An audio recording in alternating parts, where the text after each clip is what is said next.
Would you like to be good? Shall I start recording? 1 second. What?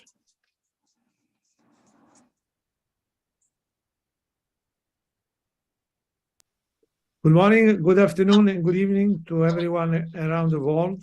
Just a second. Welcome to the Are we International live? Moon Day 2023.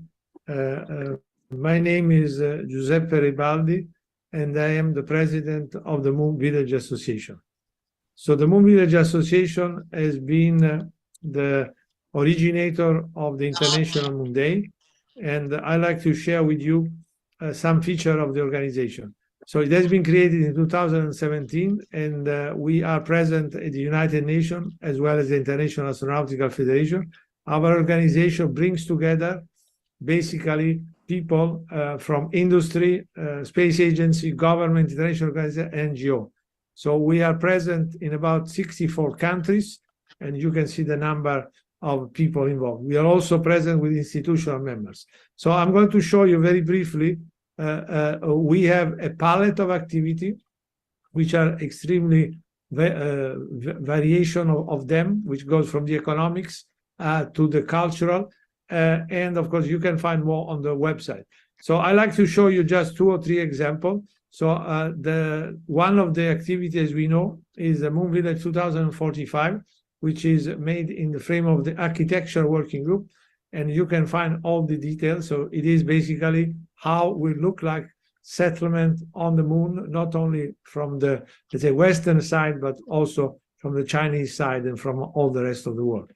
If I can have the next one, then basically we have been able to publish last year the Lunar Commerce portfolio, which is a very detailed assessment of the lunar market. So you're welcome to look at it.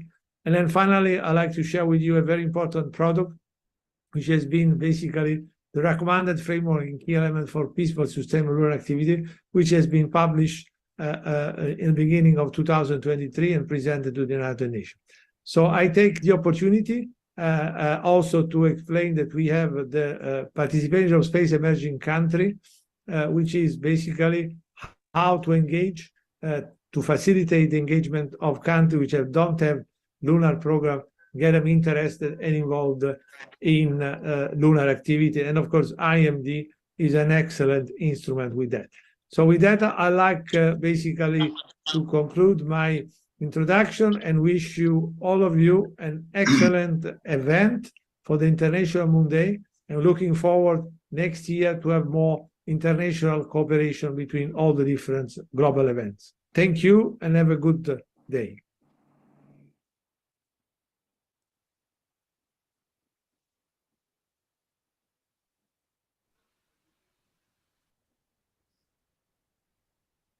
Greetings, everyone. I'm Nasr Sahaf, Chair of the International Moon Day Group. It is my pleasure to welcome you to the second celebration of the International Moon Day. In 2021, the Moon Village Association recommended to United Nations Office on Outer Space Affairs the establishment of a day to commemorate humanity's first landing on the moon in 1969 with the Apollo 11 mission. The International Moon Day was declared by the United Nations General Assembly on 9 December 2021 to be commemorated by all member nations on July 20th of every year starting in 2022. Last year, we celebrated the inaugural session of the IMD at Drake State Community and Technical College in Huntsville, Alabama, where it all began more than half a century ago, and the home of the Saturn V rocket, which made it all happen. Every year, we have a new theme. Last year's theme was Lunar Exploration, Coordination, and Sustainability. And this year's theme is Beginning the New Lunar Journey for Mankind. The IMD is a special opportunity to raise awareness and educate the public about the status and prospects for humanity and sustainable exploration and utilization of the moon. IMD events aim to foster increased global awareness, cooperation, and coordination among stakeholders worldwide. and to promote increased participation towards this goal for future generations. This year, we have increased the number of participating countries from 23 in 2022 to 35 countries this year in 46 global events so far, such as yours here today. Our main event, IMD 2023, is held this year at the Science Museum in Gwacheon, South Korea. In addition to keynote speakers from the space industry, private and public sectors, we will be featuring an expert panel discussion on a variety of topics and current controversial space issues, which should make for a very interesting discussion. And you're all welcome to download it from our official website on July 20th. In conclusion, I wish you all a very successful IMD global event wherever you may be on the second celebration of IMD 2023. Thank you and God bless.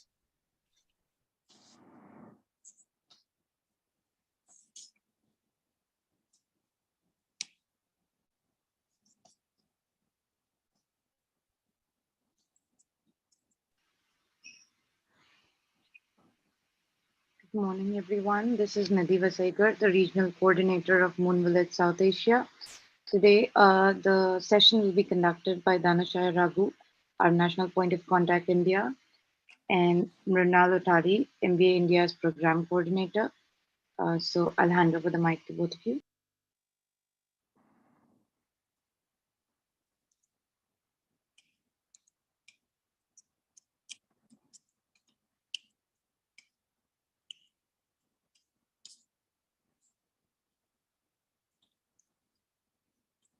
I think you're on mute.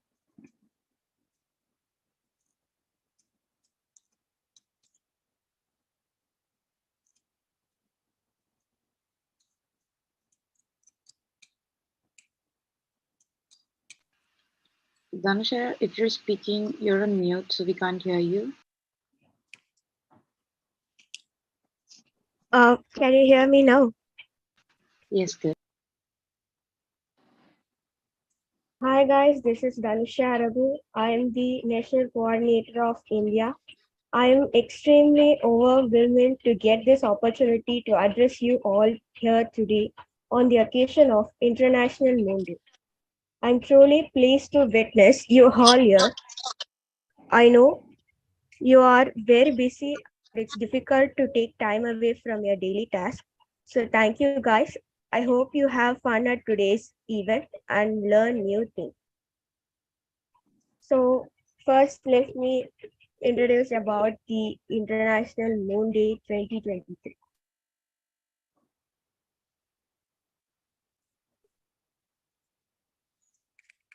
So second global celebration of IMD, the International Moon Day will consist of global events across cultural, scientific, technical, entrepreneurial, educational, and contemporary activities, and will involve diverse stakeholders from the space industry, including business, academia, government, and civil society. Theme of IMD 2023. The theme of second IMD is beginning the lunar journey for humanity. This symbolically represents the first phase of our civilization on the moon by 2050. Space organizations like NASA, ASA, ISRO, etc. are exploring the moon for the existence of humans. It represents the Earth's sky is extended towards the moon.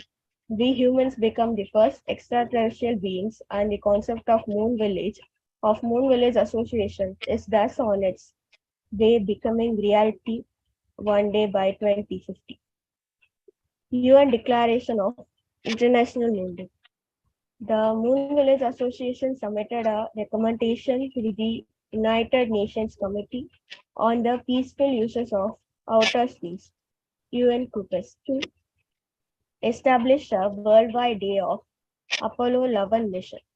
This recommendation was officially adopted by the UN General Assembly on 9 December 2020. And moon exploration. This moon exploration started when Luna 2 a spacecraft launched by Soviet Union, made an impact on the surface of the moon on September 14, 1950.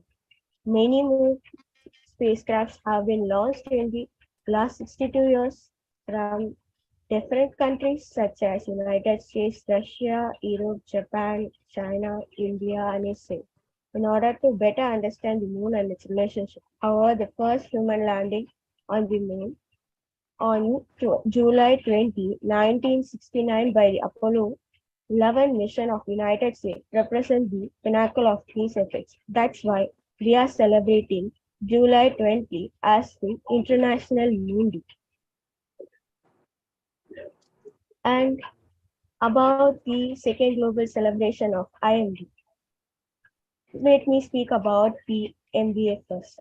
MBA Moon Village Association has been recently created as a non-governmental organization, NGO based in Vienna. Its goal is the creation of the permanent global informal forum for the stakeholders like governments, industries, academia, and public interest in the development of the Moon Village.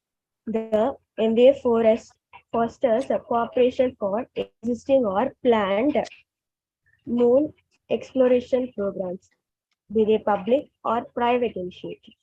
It comprises of more than 600 participants to MBA activities from more than 50 countries and 33 institutional members around the globe, representing the diverse array of technical, scientific, cultural, and interdisciplinary fields. MBA partners with non-space organizations to promote international discussions and formulations of plans to foster the implementation of the Moon Village and is creating international, national, regional networks to engage civil society around the world.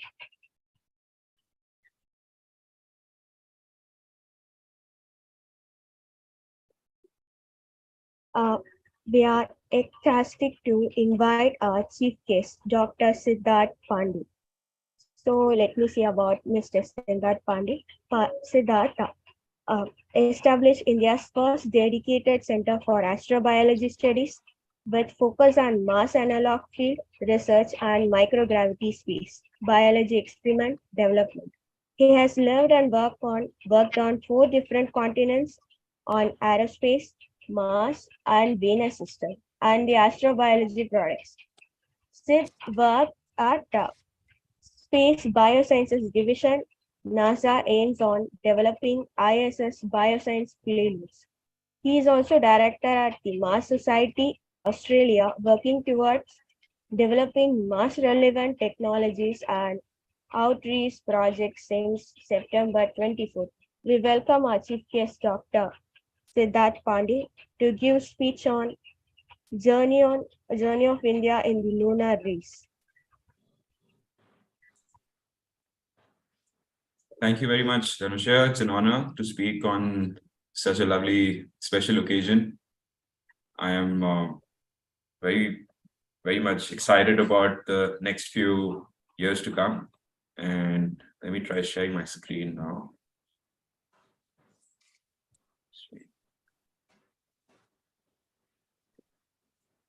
Someone confirm my screen is sharing? Yes, we can see it. Yeah, it's visible. Is it in full screen or is it in presenter mode? Presenter mode. Oh, okay, hang on.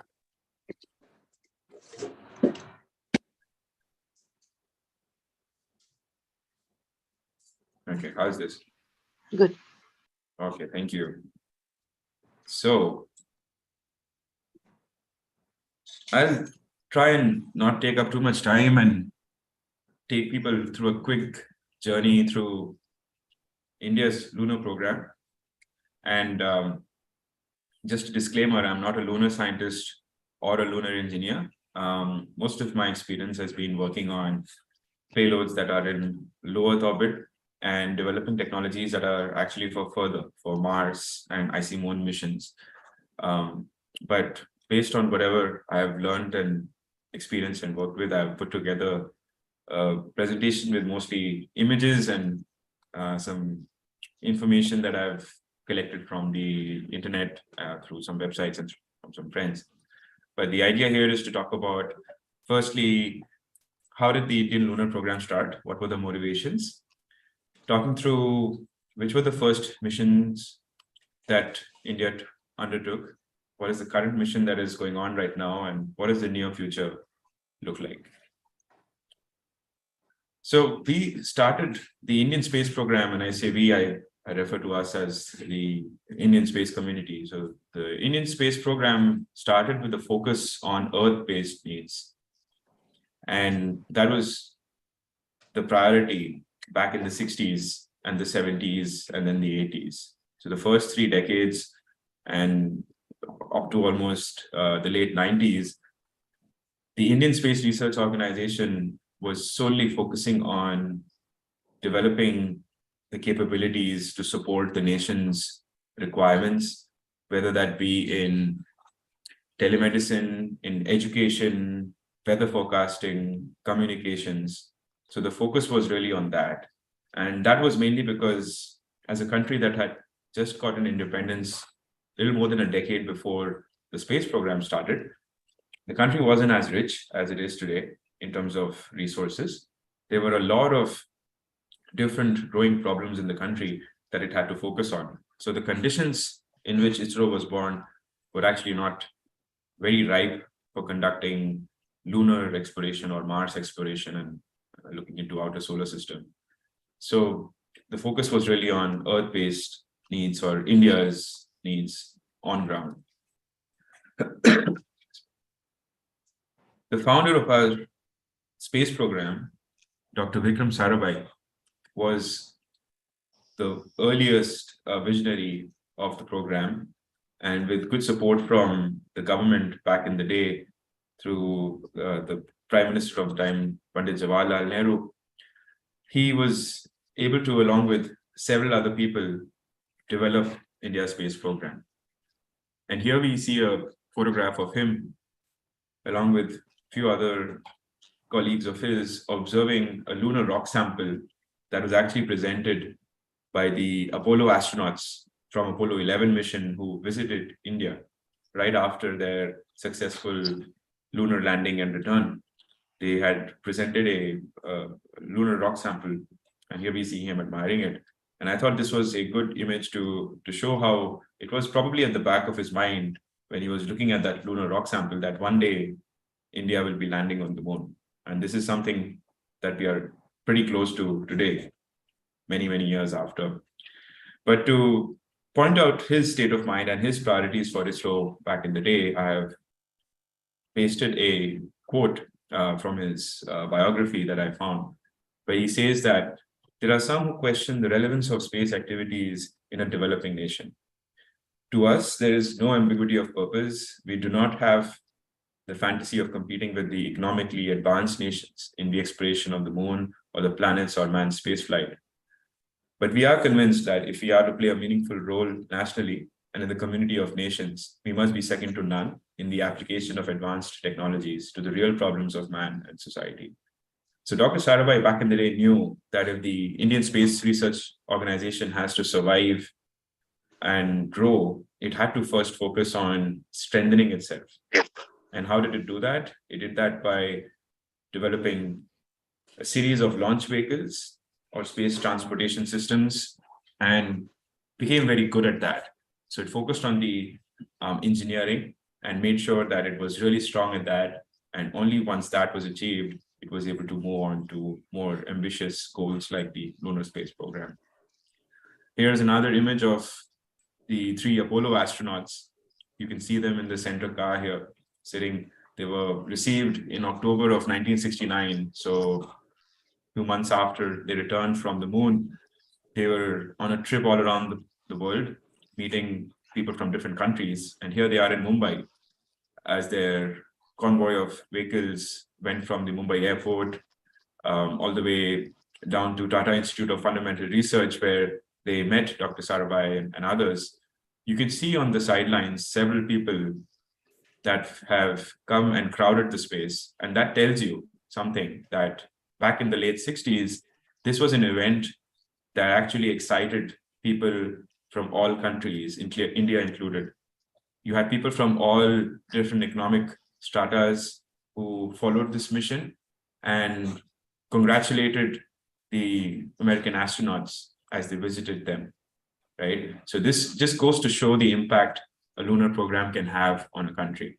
So it wasn't just the government and the space agency developing itself, it was also the people who were growing up in those times who were getting inspired. And several people amongst us, people in India and rest of South Asia who were grown up during that time can still remember when this had taken place. So India kept developing its program. It had several launch vehicles, and these were the backbone of its capabilities. For any space agency to be able to launch into space on its own is the most important aspect in its, you can say, strength. And we see here a timeline through which, from the left to the right, how the rockets evolved from the SLVs, satellite launch vehicles, to augmented satellite launch vehicles, to polar satellite launch vehicles, and then finally the GSLVs. There was a growing complexity in technology. The first few rockets were built out of steel and solid rockets, solid propellants, and then eventually moving on to solid plus liquid and cryogenic propulsion, and using advanced light and strong materials like aluminum and other kinds of composites. And today we have GSLV Mark III, which has taken Chandrayaan-3, India's recent mission to the moon, into Earth orbit. And slowly and steadily, as we develop more and more stronger launch vehicles, the capability of taking more equipment, more technology, more people into space grows, and that adds to the capability. So this whole development took place from the early 80s through mid 90s and even up until now. But it was in the late 90s, and then finally on Indian Independence Day 2003, that's August 15th of 2003, the Chandrayaan-1 mission was announced by late Indian Prime Minister Atal Vajpayee. And that was when a plan was put forth that in the next 5 years, India will be launching its first mission to the moon. And that was received by the country very well. And people were looking forward to this. And this was done after initial discussions and announcements at the Indian Academy of Sciences with several scientists coming together. There was a national task force that was put together that determined if it was feasible for India to independently on its own launch to the moon. And they were able to confirm that, yes, it is possible. And that led to the government sanctioning funds for this mission. So Chandrayaan-1 launched in 2008.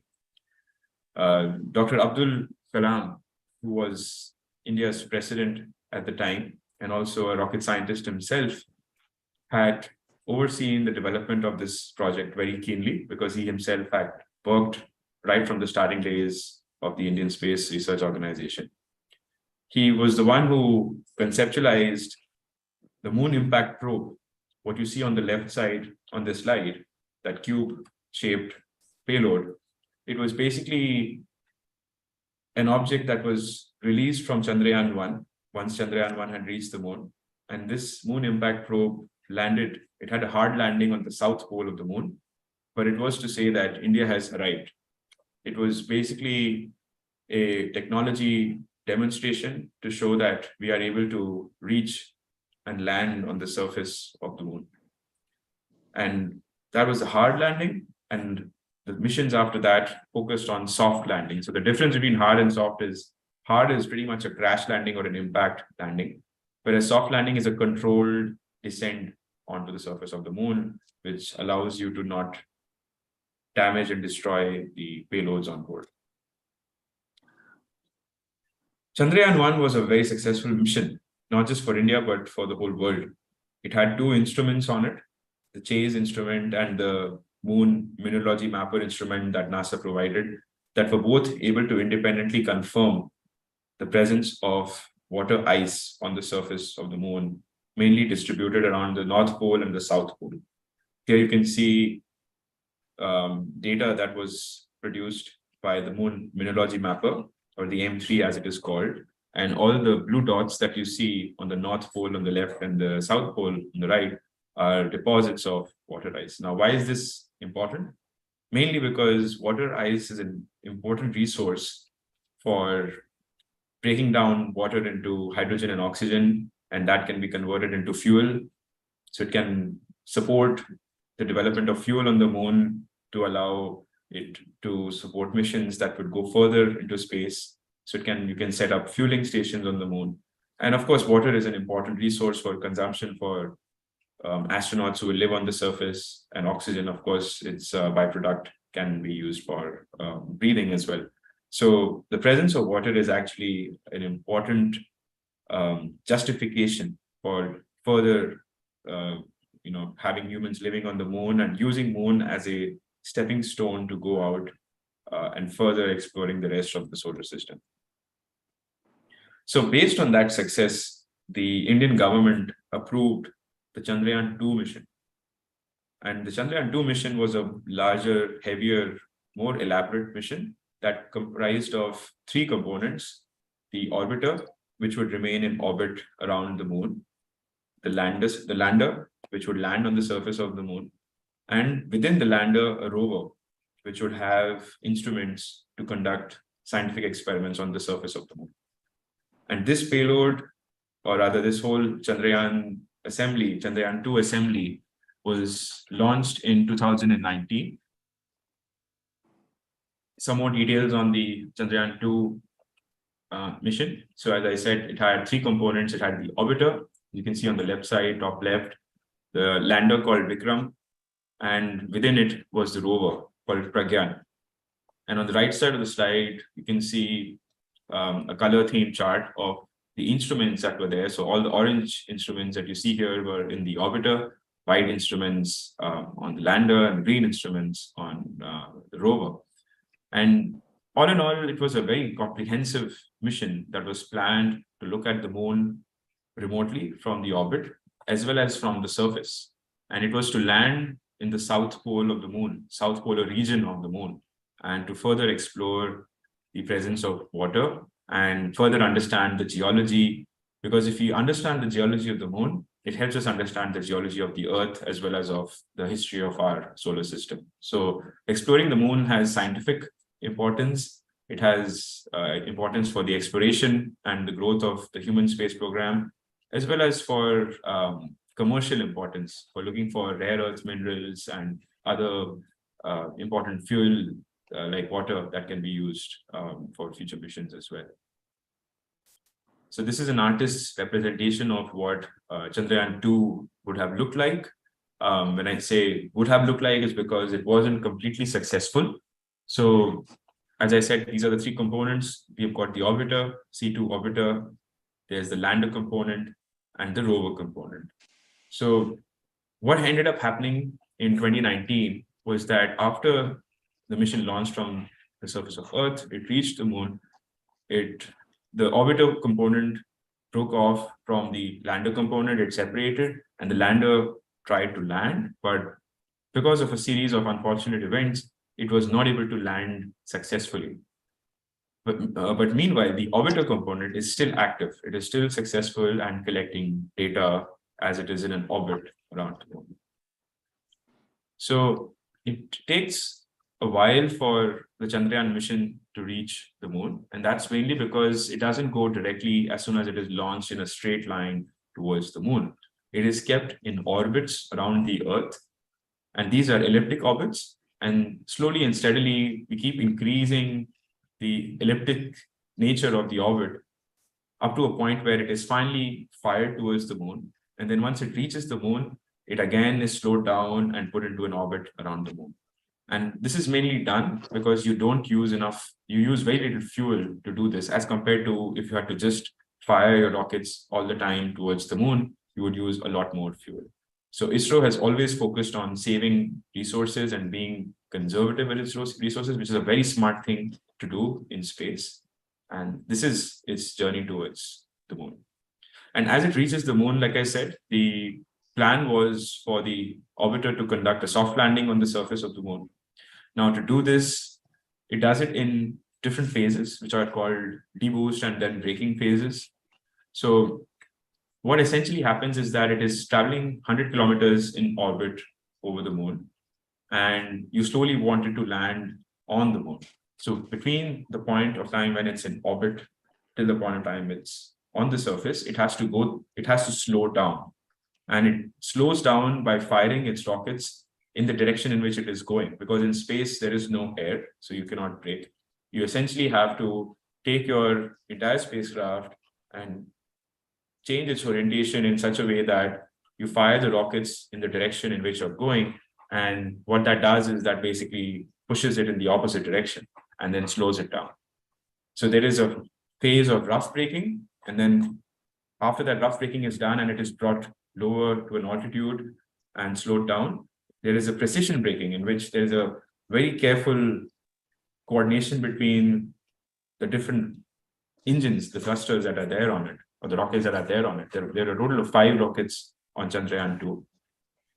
But essentially that they did not work well, and I have a slide explaining what happened. But finally, the rocket, if all had to go well, the rockets would allow a very slow descent rate, and then Chandrayaan-2 would have landed on the surface of the moon. In terms of where it landed, so like I said, the landing sites or the potential landing sites that had been identified by ISRO were way down here. So why are we interested to land around the South Pole is because Chandrayaan-1 was able to show that is where most of the water concentration was. And one of the main objectives of this mission was to further explore the presence of water ice. But as the Chandrayaan-2 mission approached the moon, there were, like I said, a series of unfortunate events that took place. And here you see photographs of some very dejected and solemn-looking faces in the mission control room. And on the left side is a screenshot from the control room, which shows the Vikram lander's trajectory.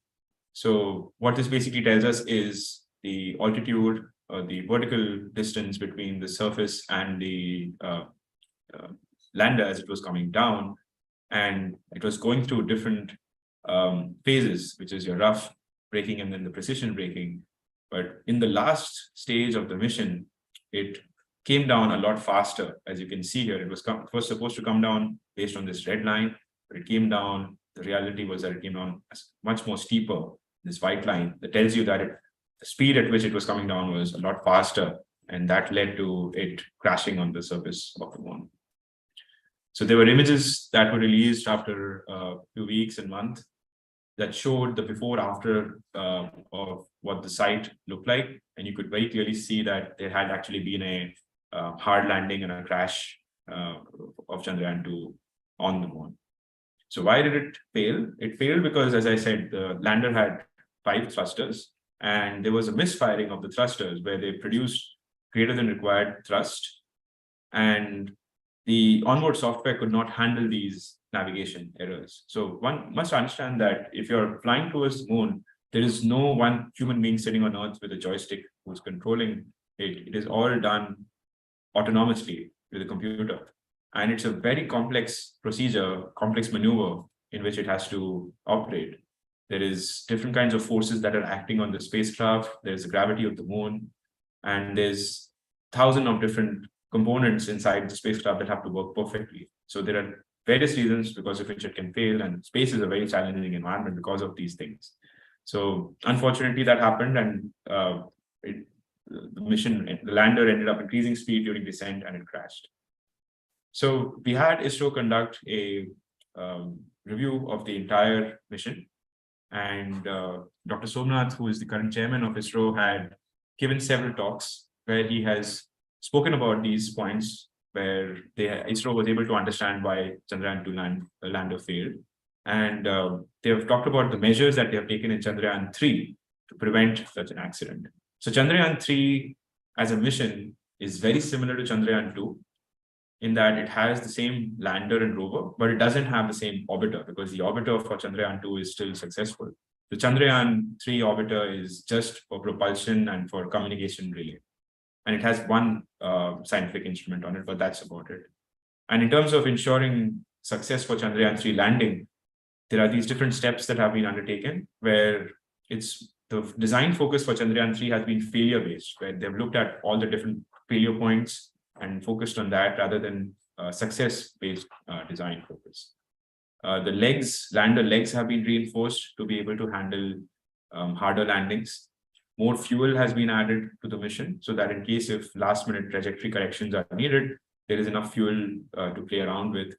And there have been things like velocity sensors and hazard avoidance cameras that have been added, and the software overall has been improved for the navigation. So there's a lot of confidence that this time the challenges that were faced due to which we lost Chandrayaan-2 lander and rover, we will not have those problems again in Chandrayaan-3. So Chandrayaan-3 mission was less talked about over the last few years. Also, they worked through the pandemic. As you are aware, 2020, 2021, 2022, the whole world was affected by the pandemic, but ISRO still worked through it. And here we see some photographs. There was very little publicity that was done about this mission as it was being developed. But in the last few months, we had some images that came out released by ISRO. And you can see here, Chandrayaan-3, the actual flight model, the lander that you see here. You can see the 4 thrusters that have to function. You see 3 here, and then there's one behind. These are the lander legs that have been further reinforced to be able to withstand the shock. And below this is the component which would normally be the orbiter, but in this time it is basically the fuel to ensure that it has more fuel, and these are the solar cells. Another image on the right side here shows the rover in Chandrayaan-3, and as you see here, the solar panels are completely vertical, and that is because the rover has to land on the south pole where the sun is very close to the horizon. It doesn't rise very high, so that is why the sunlight is actually coming from the side towards the rover, not from the top. That's why you see all the rovers that land on the south pole will have solar panels that are vertical. So many of you might know this, but about a week ago, we had a successful launch of Chandrayaan-3 on GSLV Mark 3. It was an excellent coverage where we were able to see on a clear sky, clear sunny day, Chandrayaan-3 take off. And one of the largest crowds that I have seen was present that witnessed this launch as it took place in the afternoon in India. And the whole country was, of course, excited by it and looking at it. And here you see a beautiful image of the smoke trail left behind by the rocket as it's flying up high and entering into space. So Chandrayaan's journey is on schedule. Chandrayaan-3 is doing very well.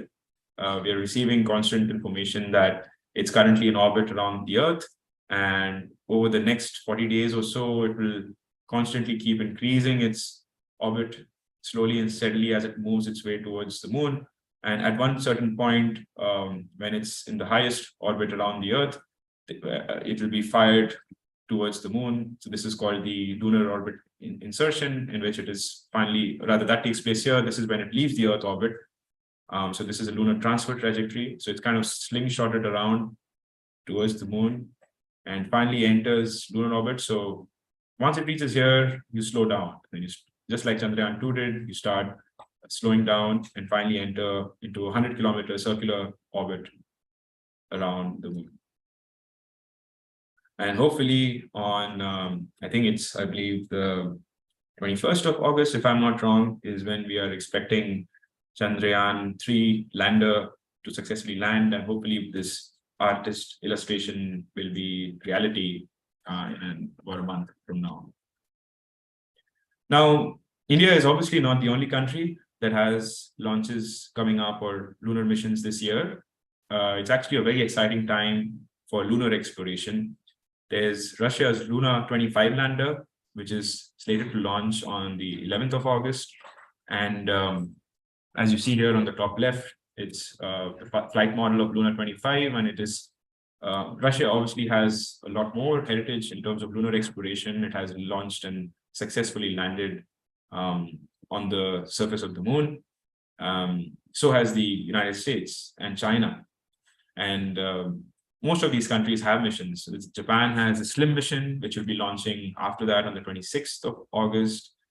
Later this year, NASA's Commercial Lunar Program has its first commercial launch through Innovative Machines 1 or IM-1, which will be landing on the surface of the moon. And they are slated for, I think, a launch in the third quarter. So also coming up. And China is, of course, had a very successful series of lunar missions with the recent Chang'e 5 mission that was able to successfully soft land on the surface of the moon. This is a artist's impression of Chang'e 5. And it was able to also launch back from the surface of the moon and return samples that it collected. So this is a robotic arm which was used to collect the samples and store it. And what you see on the top here is the Ascent vehicle. So it's a vehicle that brought back samples. And it was able to successfully bring those samples back into Earth atmosphere, land it, and present those samples for scientific research. And that is the direction in which most countries are working right now, which is to improve or increase the capability to do more complex operations on the surface of the moon. And the other is to bring back samples. So sample return mission is an important capability that is also important for future missions to Mars. And for more complex operations on the moon, China is planning to send Chang'e 6 and Chang'e 7 missions in the next year or so, where it will be focusing on eventually sending a Chinese astronaut on the surface of the moon. So there's a lot of countries, and I think the ones that are leading are the Americans and Chinese in terms of their plans to do elaborate missions. And India is not at all far behind as it approaches soft landing, and it will be the only 4th country in the world to be able to do that. Recently, India also signed the Artemis Accords, which is it's not a treaty or an agreement or a charter, but it's a non-binding agreement between 27 countries. The Accords has been established by the US, and it is to allow for sustainable exploration of the moon, and it allows countries to collaborate with each other and work on developing plans together. So India recently signed it and is on board with that. And also India has been working with Japan to design the LUPEX, or the Lunar Polar Exploration Mission. And you see here on the top left a illustration of that mission. So as I understand right now, the Japanese are building the rover, and instruments will be designed both by Japan and India, and it will be launched by India. And on the bottom right, you see a joint ISRO, JAXA, the Japanese Aerospace Agency team, that has been working for the last few years to develop this mission. And hopefully it will be ready and launched in the next couple of years. So what are India's lunar ambitions? India's further lunar ambitions really rely upon the success of Chandrayaan-3. Based on a recent interview given by Dr. Somnath, he mentioned that each mission that ISRO launches determines the fate of the upcoming missions that are connected to it. Even the Lunar Polar Exploration Mission is currently still in study phase and not approved by the government of India. So based on the funds that the Indian Space Research Organization receives, it really is important for each of these missions to succeed, so that it's able to get more funds sanctioned for the upcoming missions. And that is the difference between the Indian space roadmap and the roadmaps that are presented by larger space agencies such as NASA. So India's space roadmap cannot afford to think out into the future so much, because the funds that are approved are normally given from mission to mission. So they are relatively short term. And there are also other missions that ISRO focuses on, such as the Aditya L1 mission, which is slated to launch later this year to the Sun, the Venus mission, the Gaganyaan, which is the human space program, the reusable launch vehicle, RLV, and other space studies as well. So compared to other space agencies, the Indian Space Research Organization is a lot smaller in terms of its human resources, the staffing, as well as the funding. So there's mostly the same group of people who are working at the same time, several missions. Although it should be said that after signing the Artemis Accords, India will strengthen its collaborations with NASA and other members. And it was already announced that India will be tying up with NASA for collaboration on the Indian space station, on the International Space Station, which is a good sign. And that will help India learn a lot more about developing technologies and in its own, independent technologies as well, based on what it's learning from the other advanced space countries.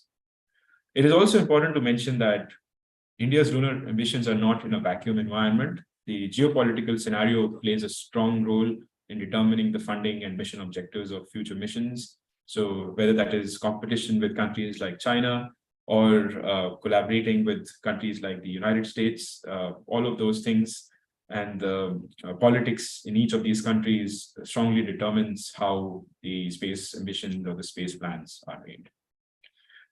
It is apparent right now that the current focus is on demonstrating soft landing and roving. So that is the main objective of Chandrayaan-3 right now, to be able to demonstrate that they can land and operate on the surface and conduct in situ experiments. Once that has been successfully demonstrated, the next focus will be on sample collection and return. And then after that, doing more complex operations such as extracting resources and utilizing them. So with that, I end my today's talk. I think we're in an exciting time, and I look forward to hearing from some of the other panelists. Thank you. And yes, the last point which I missed is lunar missions are challenging, and the role of the private sector and government backing will be critical for India over the next 10 years. So thank you very much.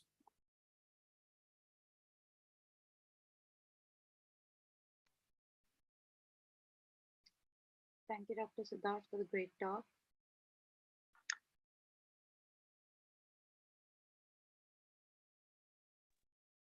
Thank you, Mr. Siddharth, for this great speech, and thank you for your time and consideration. So next, there are actually 20 minutes for next keynote speech.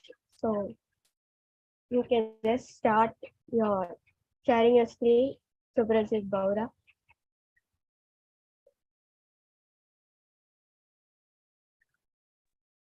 Yeah, hi. Can you see me well, I guess?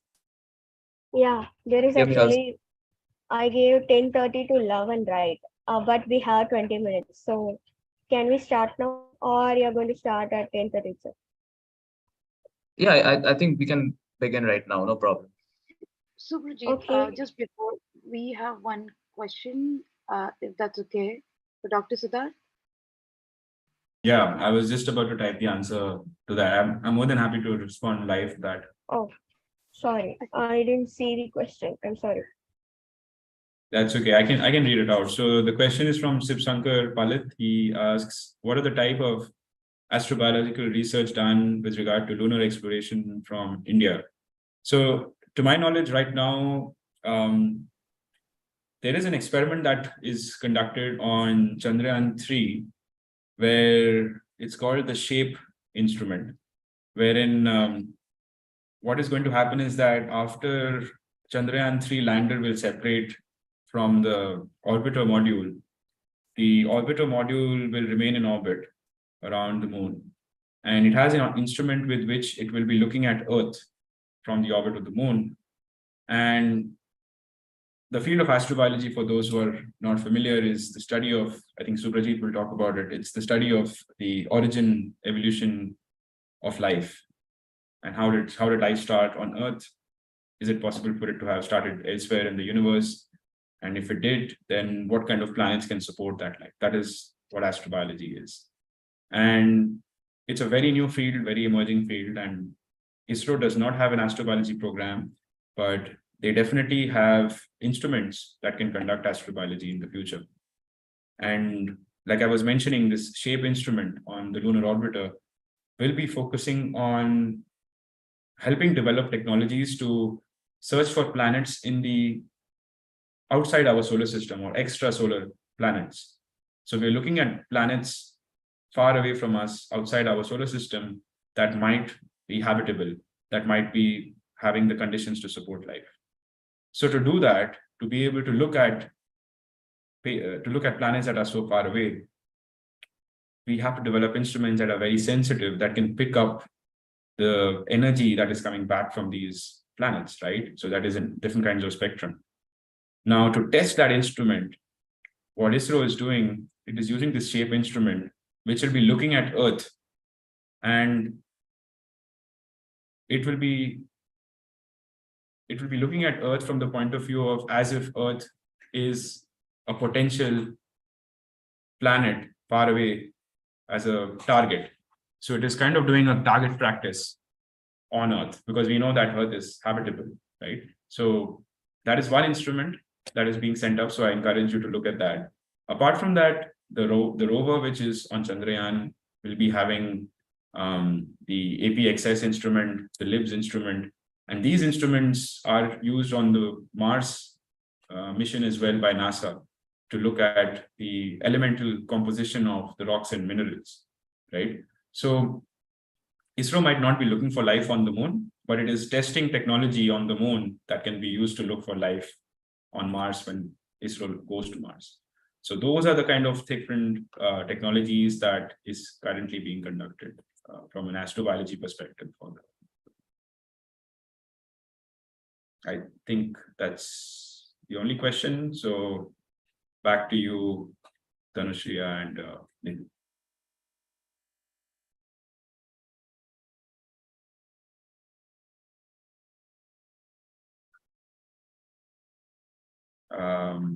Is someone going to take over? Yeah, sure. Does anyone have any doubts?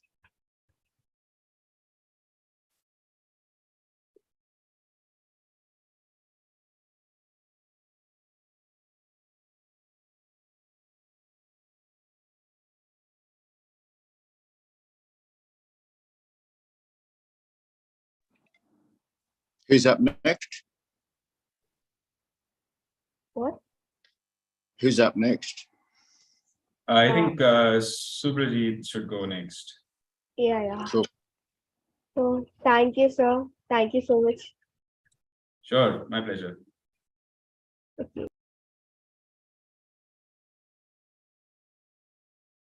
So Dhanush, are we ready to start?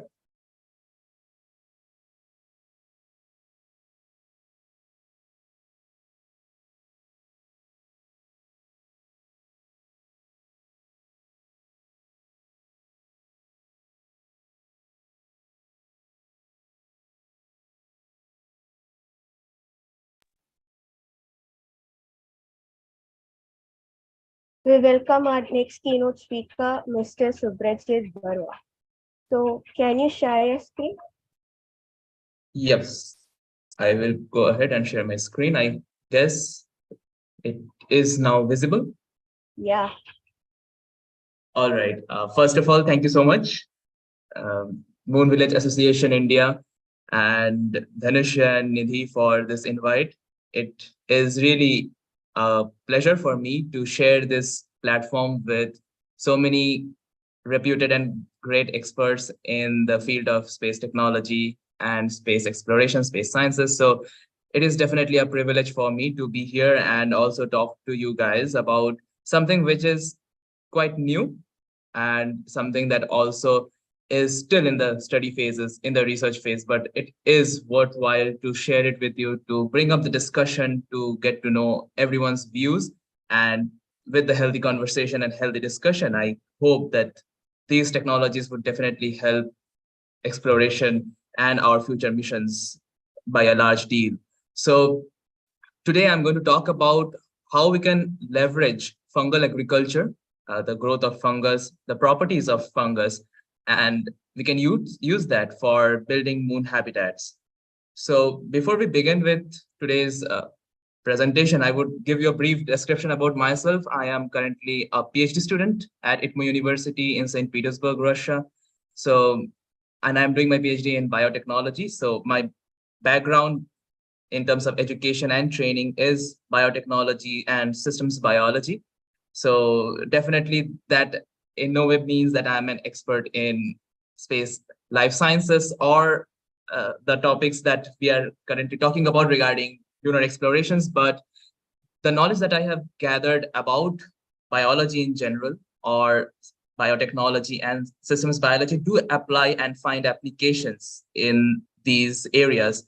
And coming from that point of view, today I will be sharing how we can utilize some of the great potential of life's biology and more specifically fungus in creating moon habitats or even Mars habitats in the future. That is the goal of many of our space agencies right now. So in terms of what I do, I am a very passionate science communicator and researcher. So currently I am the R&D officer at Life2 and Beyond, a very humble initiative in India that is a large community of space enthusiasts from all across the world. And also currently I am the PR and comms communicator of Space Generation Advisory Council and also a member of their mentoring committee. So over the years, since I said that I have this passion for science communication and outreach, I do participate in various events and opportunities to bring out the word and to share my knowledge, whatever I have gathered over the years with my peers and my fellow space nerds from all across the world. And today also, I hope to do something of the similar manner. So let me begin with how this entire journey to the moon and beyond began. And we all popularly know it as the space race, because the Soviet Union back in 1957 launched the first ever artificial satellite to space on 4th of October, which was called Sputnik 1. And that really opened the doors to endless possibilities of space exploration and human exploration in the future, because we as human beings are explorers by nature. So we always want to venture beyond and learn what's hidden from us, what information and knowledge we can gather that are still unknown to us. And we have been doing that even today. We are still carrying on. And the space race entered its next phase when the United States of America decided to conquer the moon, and they planned a series of Apollo missions based on the Saturn V rocket that we are very familiar with. And after a number of missions, we finally made that impossible dream come true on July 20th, 1969, when Apollo 11 landed, the Eagle lander landed on the moon, and it was a part of the Apollo 11 mission, and Neil Armstrong and Buzz Aldrin walked on the surface of the moon for the first time ever. And today, that is July 20th, 2023, we are celebrating the second edition of the International Moon Day, which is a commemoration of this great event that happened 54 years ago. But now we have entered into a different era. After almost half a century, we have now started looking at the moon once again. And now we are focusing on once again traveling back to our neighbor, our dear moon. And this era is termed as the Artemis era, which is the name of the twin of Apollo. So very smart naming system here. And with the Artemis missions and with the Artemis era, NASA claims that this time we are again going back to the moon, but this time we are going to stay.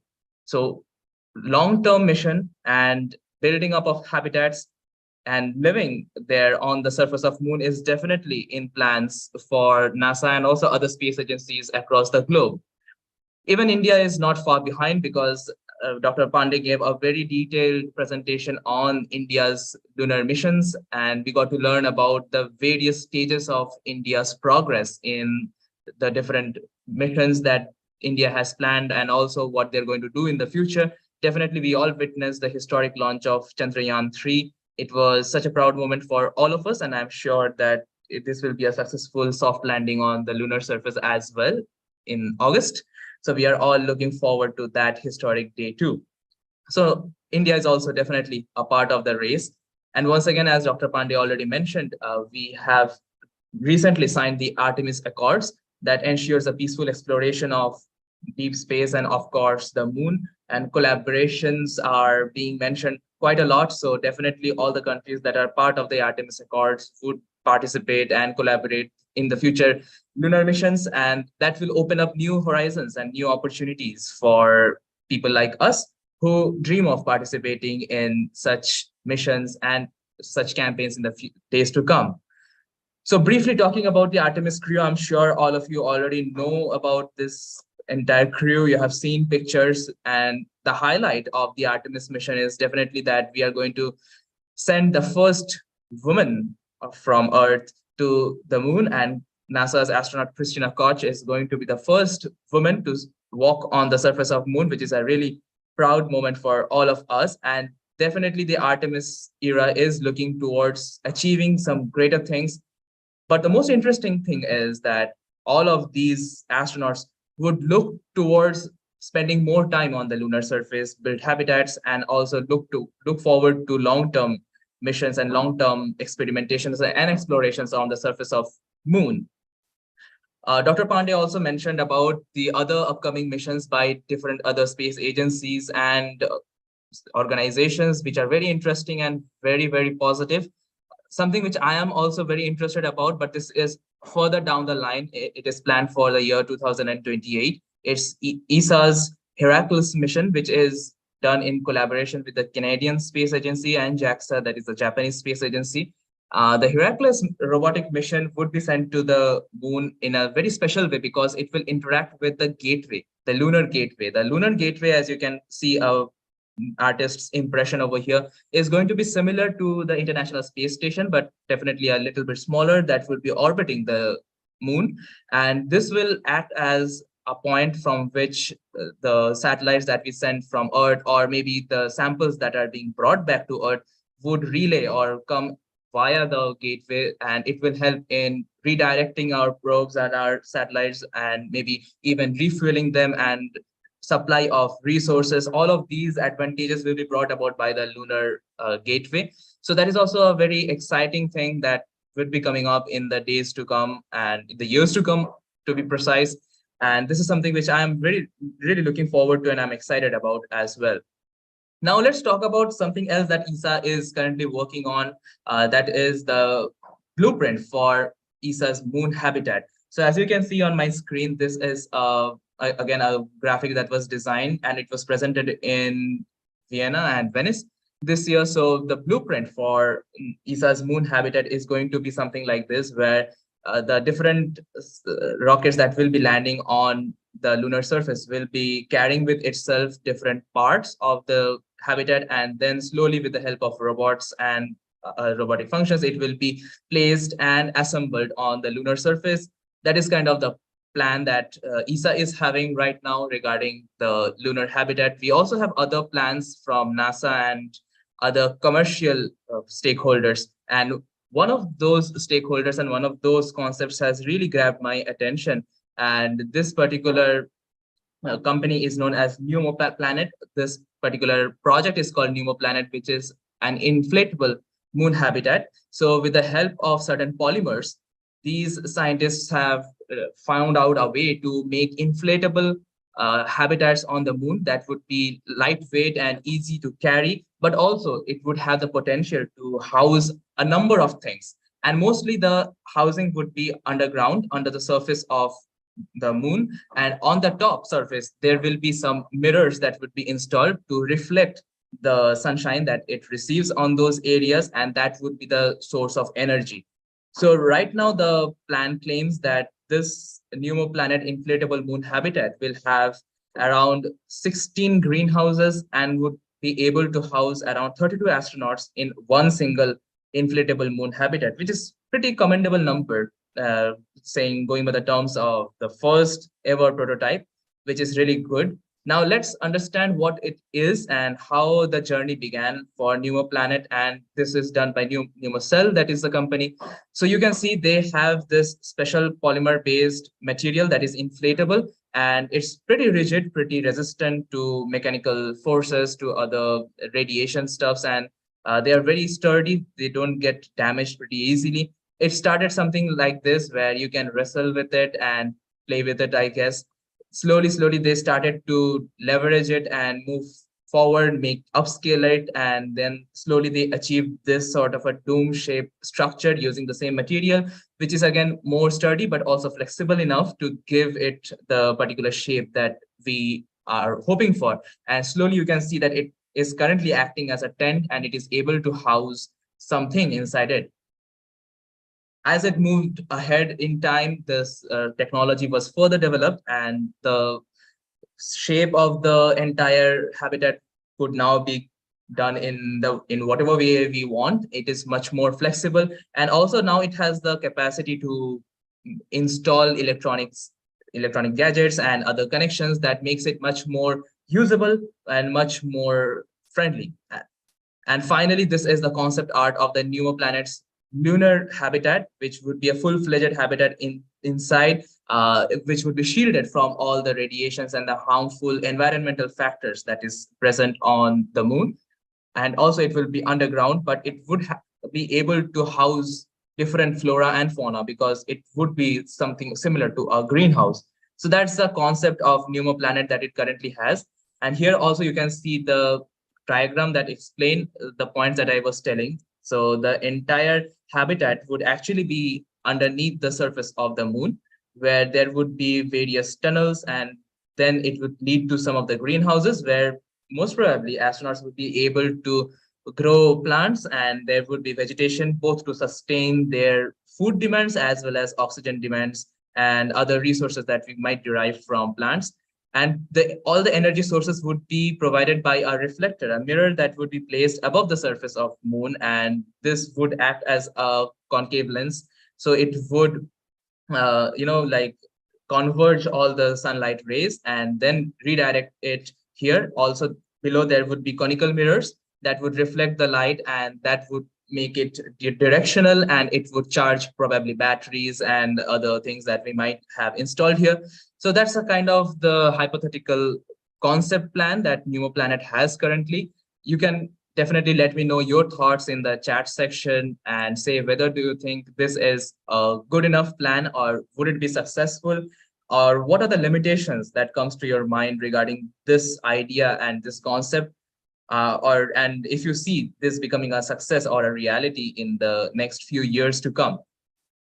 One of the limitations that straight away comes to my mind when I look into this technology is the material, the polymer that they are using for making this entire habitat. They say that it would be done using 3D printing, but the raw material that is required for producing these structures is again very much dependent upon resupply. For example, if there's a mission that is going to the moon, and for some reason the raw material is depleted, or it is damaged, or there's a loss, or maybe some sort of a change that occurs in the material and it is no longer functional. So the astronauts now will have to depend upon resupply missions. And only then, when the new raw material package comes to them, they would be again able to refill the 3D printer and then print these structures. So that's again dependent on resupply missions, which is, in my opinion, are not a very sustainable way of looking towards any exploration that we are doing, because sustainability should be one of our key features regarding space exploration and space missions in this decade. So here's something that we can look forward to, and I'm sure many organizations are definitely looking towards, are mushrooms or fungus. So here you can see some images that is directly derived from NASA. So they are working on this fungus technology. So what they do is they first make a metallic or some other polymer based framework like a skeleton or a scaffolding, and then they allow the fungus to grow on them. So you can see here it's like a cubical framework on which fungus has grown, and they have started expanding and proliferating. Once the entire structure is covered with the fungal layer, then what they do is they burn it, just like you burn bricks that are made up of mud, and then they get hardened, and then they have that characteristic property of rigidity and longevity. Similar things happen with these mushroom or fungal bricks as well. So once you burn them, they get that definitive sturdiness, rigidity, and also the particular shape. And then you can take it out and utilize in whatever shape or form you want to. So the actual science that's going on behind all of this miraculous thing is something known as mycelium, in singular or mycelia, which is a hidden gem. So this mycelia is the root-like structure of fungus, but fungus do not actually have roots, but it kind of solves a similar purpose, that is grappling to the soil, deriving food, fungus are saprophytes, so they depend on the food that is available on the ground and decaying and decomposing matter. So the mycelia also helps in retrieving those nutritions and retrieving those food items. They also participate in other physiological activities of the fungus. So mycelia are very rigid and they are very resistant to high temperatures or water or maybe other acidic or basic chemicals. So mycelia is something that is available in nature, and they do solve a lot of purpose that we are looking forward from the material that can help us build habitats. And definitely it will be a sustainable way, because growing fungus on any extraterrestrial surface would not require as much resources as any other plant would do, because they have different physiology. So this is directly taken from the microarchitecture project of NASA Ames Research Center, where you can see that these are some of the lab-grown mycelia in a disc, and these white structures of the mycelia are then allowed to grow over a framework that is placed. And once the framework is entirely covered with mycelia, you can also use some other additives, for example, wood extracts or something that are 3D printed if needed, if anything specific is required. But overall, the mycelia forms the base of this entire structure, and it gives the typical rigid habitat that we are looking forward to building on such planets. Here is another real-world example that is done by another commercial lab. Here you can see in the picture there are certain bricks and certain structures that are placed, and believe it or not, all of these are fungal made. So these are all fungus based, and they have been covered with mycelium, and then they are heat treated. So now they have become rigid. You can also see on the center, there are other structures that are created using this fungus technology. Another image that I can show you a close up. So you can see that these structures can be given different shapes, they can be of different sizes, they can be molded, and they are very resistant to environmental factors and also very rigid. So definitely they do look like a promising candidate for building future habitats. Now, let me quickly put down what are the advantages of having a fungal habitat, or what are the properties that really help us in understand or make them a very promising candidate. First and foremost, it's a self-sustainable form of material.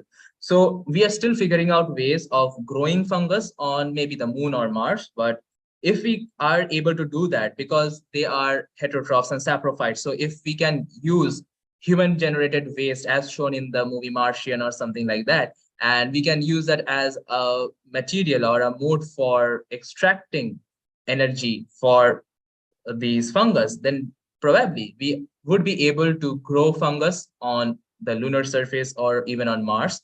Now they are self-healing and also self-repairing, because after all, they are living beings. So for example, you put a framework on maybe the lunar surface and you allow the fungus to grow, and it grows and spreads all its mycelium and it covers it entirely. Now, maybe because of some environmental factors, there's a storm or there is some sort of a calamity and a part of the habitat gets destroyed. Now you don't have to think of repairing it on your own, because these fungus will again regrow and repair that lost part. So this is a self-healing, self-repairing system that we would be able to achieve, and definitely it will make all our habitats much more sustainable and much more efficient as well. And also, very interestingly, these structures that you saw, the fungus bricks or the mycelium bricks, are very lightweight. They don't really have much mass, so they are pretty light and pretty easy to carry and transport from one location to the other, making it again a very suitable candidate for these missions. And also you would require very less maintenance charge. You don't have to spend a lot on maintaining this fungus, because they can again take care of themselves. And finally, one of the most important points is negligible pollution. So that's the reason why using fungus mycelia to make these sort of bricks or structures for construction, even on Earth, is a very good idea, because it has a very low carbon footprint. So currently, if you look into some data, then building a house or constructing anything that requires concrete, that requires stones and bricks, is a very energy deficient process, and also it has a lot of emissions, and it adds to the pollution by a very large percentage. So if we are trying to do something sustainable, at the same time, we are trying to take care of our planet and we are trying to look after the pollution rates, then definitely using a fungal alternative would definitely help us in reducing that as well. So in conclusion, I would like to mention that even though this topic of making habitats using fungus or fungal mycelia might look like a story from any science fiction, but everything once looked like science fiction, right? So currently we are interacting with one another using a platform or a software, using the internet. This we could not have imagined a few years back, maybe a decade ago. So that looked like a fiction back then. We now have computers or computer systems that are more efficient than the Apollo 11 missions in our pockets in the form of our smartphones. So even that was not imaginable a few years ago, but now it is a reality. So definitely science is progressing pretty rapidly. And even though mushrooms are kind of science fiction for now, significant work is being done across all space agencies and other commercial stakeholders. So hopefully in the near future, a day will come when we would be seeing astronauts traveling to the moon or even to the Mars and setting up mushroom-based or fungus-based habitats where they would have such elaborate paraphernalias and elaborate construction and elaborate living structures. And it would be a revolution in the way we use systems biology, or we use the power of biotechnology in our benefit. And it would also make a big difference on Earth as well in return.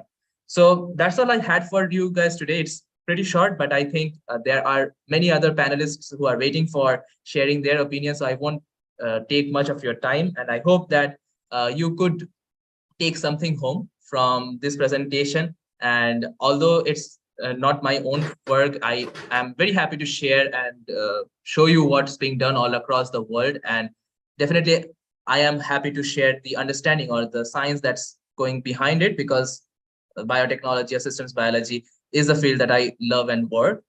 Before I move on to any other Q&A segment or the end of the presentation, I would quickly give you a heads up regarding another event that's happening tonight at 7 p.m. Indian Standard Time. This is the organization that I represent and belong to. We also are going to organize the United Moon Forum, and we will be having some great keynote speakers, lightning talks, and panel discussions. So if you guys are free and available, this would be a request for all of you to kindly join us, and you can scan the QR code to fill up the registration form, and you will get all the necessary details in your email. So I look forward to hosting you all in the evening as well. Look forward to see you. And currently, I would be really happy to take up questions and answer any of your queries. So I think that I do have a question in the chat section. And Shiv Shankar says, how much time shall these fungus take to grow on, at least on a substantial part of the lunar surface? So it's a very interesting question. And I would say that there are different fungus species that have different rates of growth. And I'm sure that we will find the ones that are much efficient. And also it depends on the scaffolding structure that you put, because if it's pretty elaborate and pretty intricate, then it will take a lot of time. But if we have figured out the most optimal way of designing the scaffolding and providing the fungus with enough resources, enough nutrition, and definitely given the species of fungus that can grow pretty rapidly, I guess maybe by 1 week or maybe by 1 month, we will have a significant growth of the fungus structure. Now, to build an entire habitat, that is definitely up for debate, because we are still testing it out, and I don't think we have yet built something that is as elaborate as a fully functional habitat. So once we do that, maybe we will get an idea of how much time it takes and how much energy, resources it requires to do that completely. But I am hopeful, and I think that it is a positive step towards building the futuristic habitats that would help our astronauts. So thank you so much, everyone, for listening to me and joining me today. And I would be happy to take any other questions that might be there. Otherwise, it's over to you, Dhanashya and Nidhi.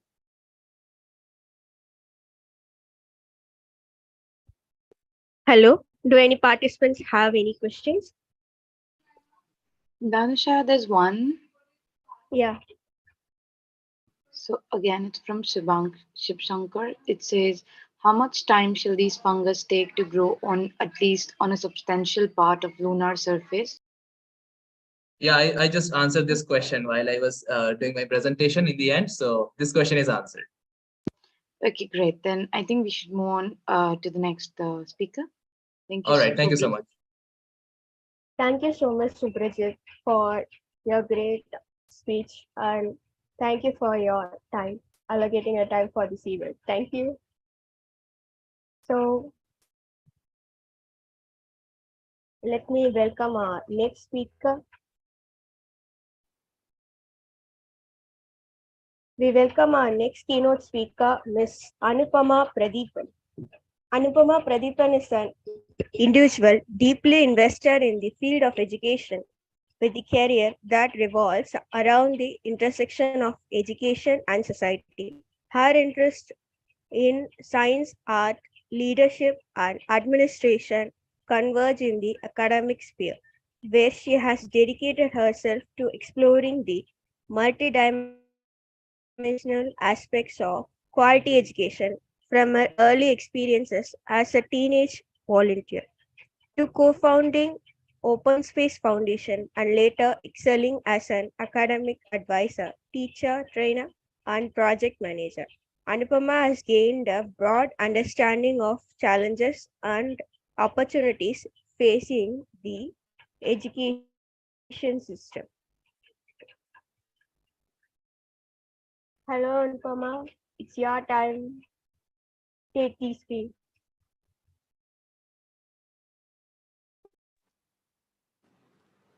Hi, am I audible? Yeah. I want to share my screen. Is that fine? Yeah. I have sharp scan, so you can share.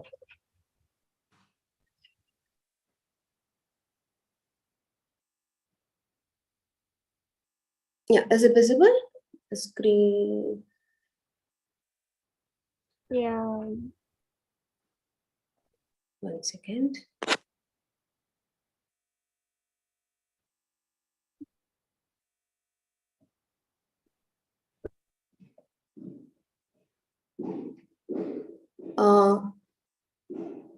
Can you see me? Is it visible? Can you give me any updates? Yes, we can see your screen. We can see that you are sharing the screen, Bluetooth, Okay. or that's all. Okay, cool. 1 second.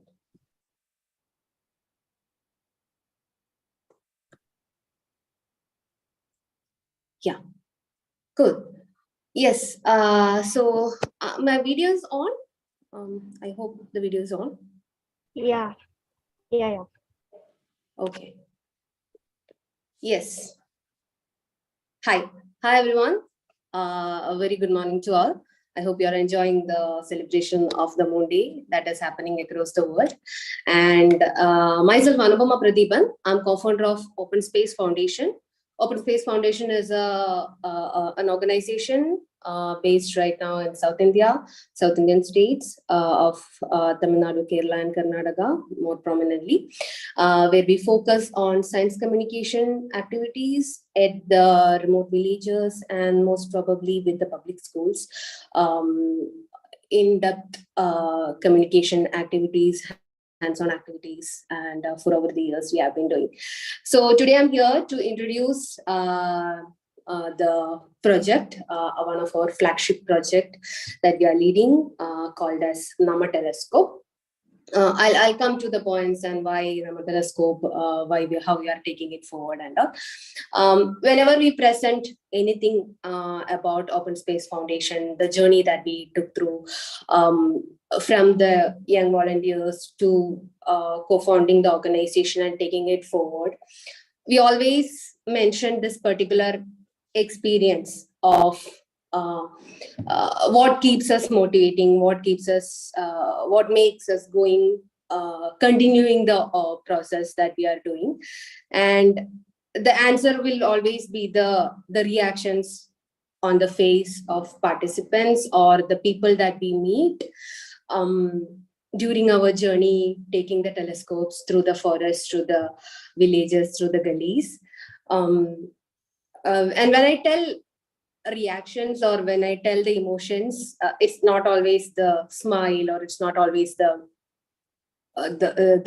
happiness for the first time they see through the telescope, and most probably it will be more, because that's the like historically, that's for humans, it's one of the most connected celestial object for human race as such. So the emotions will be totally different. Not only happiness, sometimes it will be a grin, sometimes it will be a disappointment, sometimes it will be confusion. Am I seeing the moon through the telescope? Is this exactly what I have imagined? Because most probably almost all the people in the world, moon is a childhood symbol. It's a nostalgic symbol for many of them, and how we have imagined. Anupama. Yeah. Anupama, 1 minute. I hope we can only see the G-suit of your mobile or tab. Sorry. May I know what you're sharing? It's a presentation? Yeah. It's not visible. No. Okay. Let me check.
Hello?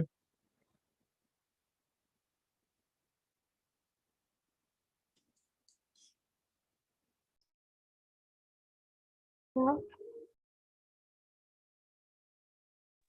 Who's up next? No, she didn't finish it. You're the next. He went out of the Zoom without the makeup.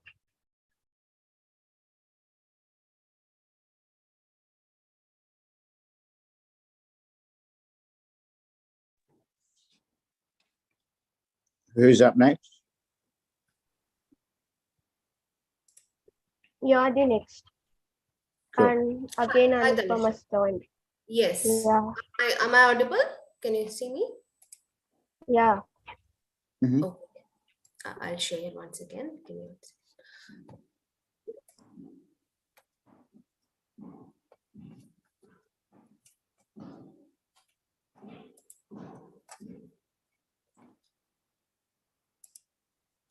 That's cool.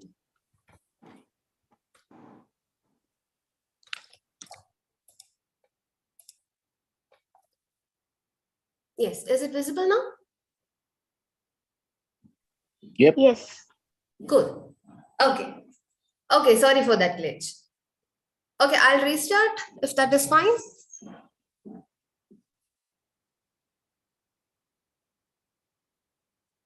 Hello. You go for it. Yes. Yeah, sure. Cool. Okay. Yes, so I have been talking about our experience as science educators using the telescope part.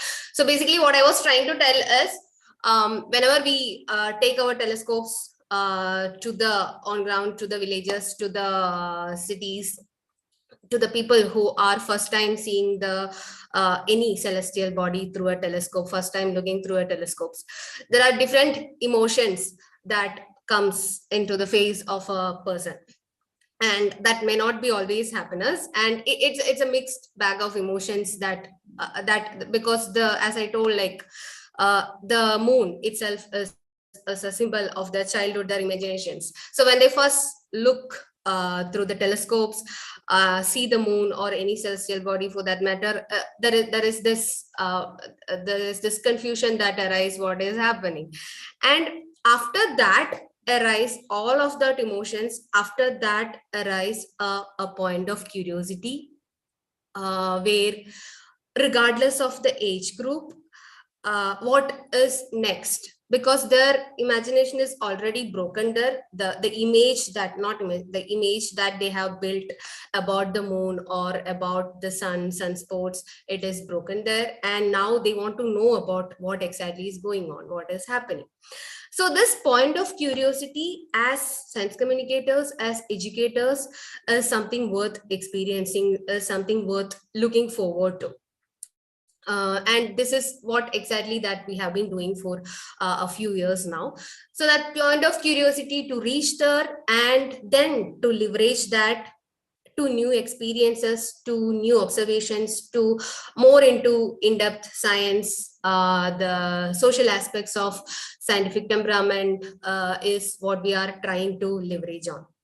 So as I told, regardless of the age, the experience matters, and that experience, we are not looking for that anyone and everyone who looks through a telescope, we are not hoping that we are not claiming that they will become an astronomer or they'll become a scientist. They may even not go in front of or go through a science career in future. But there is this point where that curiosity opens, where they want to explore more, and all our programs are associated with that point of curiosities. So when I'm talking about the leverage experience, this when it comes to astronomical studies or astronomy, basic space science in general, our school curriculums are not so expanded, or they don't have the element of hands-on activities or observational astronomy in general. So the ideas or the chapters stop with just the dots of small dots where teachers explain this is Orion, and this is in the shape of a hunter, and this is the belt, that's it. But there is no way where they can observe that through a telescope. There is, when teachers talk about, there is, moon is not same as how you have imagined, how you have put. There are craters on it, there are big holes in it, and there is no way for them to explore that, to observe that. And that gap is what we are trying to fill in, becoming a platform for students and teachers and the education system as a whole to start or inculcating the observational astronomy into the school curriculum. And with scaling that curiosity is where we come up with our flagship project called as Namma Telescope. Namma in Tamil language literally translate to ours. So in our schools, telescopes are not considered as an essential lab equipment, so most of the schools don't own a telescope. Therefore, the observational astronomy, the observational experience, the learning experience that students should go through during their school years is not fulfilled. So we thought that why not bring that aspect into consideration, and why not students itself make their own telescopes and let them use it for their astronomical observations to start with. And that's when our project Namma Telescope got envisioned, and we are for the past almost a year, we are trying to put it into on practical use. The project is running now, and as you can see, a lot of teachers or won't be having the initial resources, especially at the local space, at the grassroots, they won't be having the resources to start the journey with. So we try to connect with schools, we try to connect with teachers as key persons to drive the initiative. And currently it is we have been running the project as a pilot project in the initial stage, where almost 5 schools have built their own telescopes, and they have been assisted with a tailored customized curriculum where they engage the basic observation, moon, sunspots, and the planets and all. And the teachers are also supported from the Open Space Foundation. They have been trained to use the telescopes, to teach the students how to use it, the functional methods, how to maintain the telescope, how to use it. And the major part of that is we are also trying to build the telescope on their own in the schools that we have chosen. And so they'll go through the whole experience of making the telescopes of their own the telescope, take the ownership of the project, and that actually gives the scalability of the project. So this is wholly decentralized approach is taken, where within the school, how they want and within their aspirations, the project is taken care of. And also one of the major aspects of Nama telescope is where they are hands-on. Their capabilities or the ideation process, the making process is explained. They go through the process of making their own telescope, and with the telescope that they make at their own school, they used to observe, they start observing the moon and other celestial objects.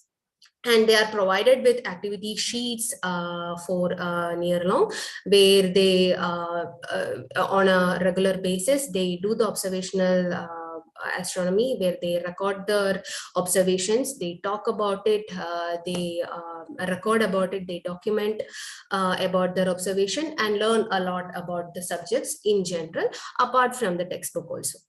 So what you can see are the pictures from the telescope making workshops, which then where the students are making their own telescopes. They go through an intensive workshop from the basics onwards, that they learn about the telescope parts, how to maintain it, how to assemble it, the mirror polishing and all. Also, as I told, the project is supported with a tailored curriculum once they have the access to the telescope, which most of the schools does not have. And once they have the access to the telescope, they are supported, they are trained with the curriculum, where at their own customized level on interest, where they learn about astronomical observations, and they learn about moon observation, and they record their observations and discuss about it. And it also turns, here you can see the telescopes that they have made, the students have made through the NUM telescope project. And also, yes, sorry, there was a glitch in that. Yeah, so here you can see the asteroid research campaign that we have taken through. So these are all part of the curriculum, where they start with the simple observation, sky observation. They completely know about how to manage the telescope, how to operate the telescope, and start with the moon observations, sun and sunspots observation, Jupiter, Saturn, the basic planet observation. And some of them who are really interested in the astronomy, when their ideation or when their interest kicks in, we take them for the further aspects of observational astronomy. We also connect them with asteroid research campaigns, where during the school, within the school itself, with the support of their teacher itself, they will do the research campaigns and all. And so this is the progress. What I'm showing is the progress from building their own telescopes to entering into the observational astronomy, to the functional astronomy part, what students are going through the project. And here are some of the updates from the different schools that we are connecting through. Currently, almost 35 schools are in the process of making their own telescope. Some of them have completed the telescope construction, started observation. They're going through the curriculum, starting with their observational journey in the astronomy. And also we have connect with our other projects such as Vista, such as where we connect them with the scientists from the Premier Institute. So they won't stop at or they are not restricted to one particular aspect, but they explore all the opportunities available at different level, both local context, at national level context, where they can connect with the people who are actually in the real time working on the development aspect of astronomy.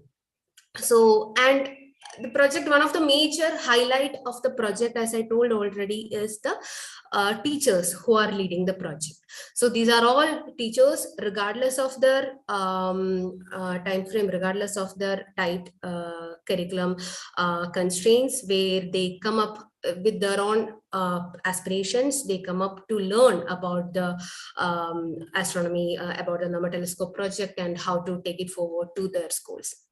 And what you can see, and it's not mandatory that they are only science teachers. We have a lot of teachers, and all of them are from public schools, government schools, and low budget private schools from the most remote places of the state of Tamil Nadu. And what you can see is that they are getting trained on maintaining the telescope, managing the telescope. And this, since we need a key person to run the project, their professional aspiration also matters. So in the NAMA telescope project, we actually take care of the professional aspiration of the teacher, which give them satisfaction, which give them ideas to go forward with the flexibility for them to experiment with the project within the schools, within their own imagination, within their own ideation, what else next to happen, how we can coordinate with other schools, how we can coordinate with other opportunities that are available. For example, many of the teachers were the recent Chandrayaan 3 launch. Many of our teachers and students have went and saw the launch and experienced the launch in general. So there are a lot of connected activities, the snowball effect that is happening. And also we are actually creating an era of educational leaders, where they themselves within their school, they are taking up the initiative to lead a project. And so this is very decentralized approach that we are taking care of. And as they are the key drivers of the initiative, what exactly happening is, since they are getting exposed to, or they are receiving a lot of opportunities once the projects are starting, this is actually motivating their peer group also in other schools, within the school clusters. The other teachers are also coming in, joining in the project, and then having a group of teachers where they take up the initiative to leverage the project, to make the project happen in each and every other school that they know, seeing the impact of the telescope once it is installed in the school. That's about the major part of NAMA telescope project that is happening. We are taking majorly as a decentralized approach. We are also trying for the top-down approach, where the district educational officers are seeing the impact of the project and trying to scale it up to different schools within the districts, within the states. That is also currently happening. Yes, and as I told, the point of curiosity is where we try to leverage through this NAMA telescope project, that they have the ownership of what they can have. They have the ownership of the telescope, so they don't have the limited by the access to a telescope at their own school. So that's all about NAMA telescope project. And yes, I'm open for any questions if you have.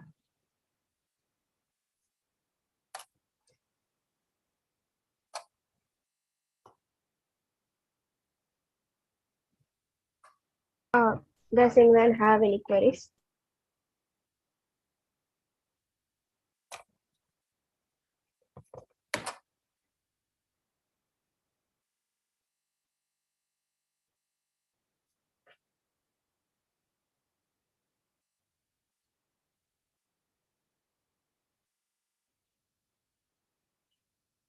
Okay. Okay, we'll start with the next speaker because Thank I you. hope no Thank you one so has much. doubts. Thank you, Anupama. Thank you so Thank much. you Thank you, for your everyone. great speech.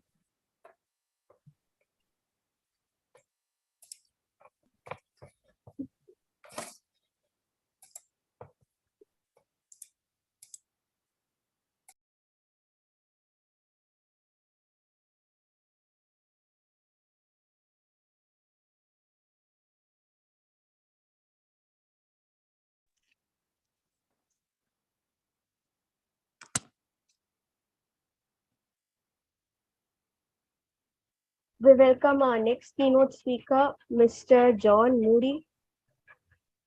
John Hi there, how are you? Hello, sir. So shall I say a bio? Sure. John Moody is the CEO and chairman of the Australian space company Pacific Joint Space Facility, founded in 2015, an organization that is globally reaching into territories such as India, the Middle East, the Asia Pacific, and South America.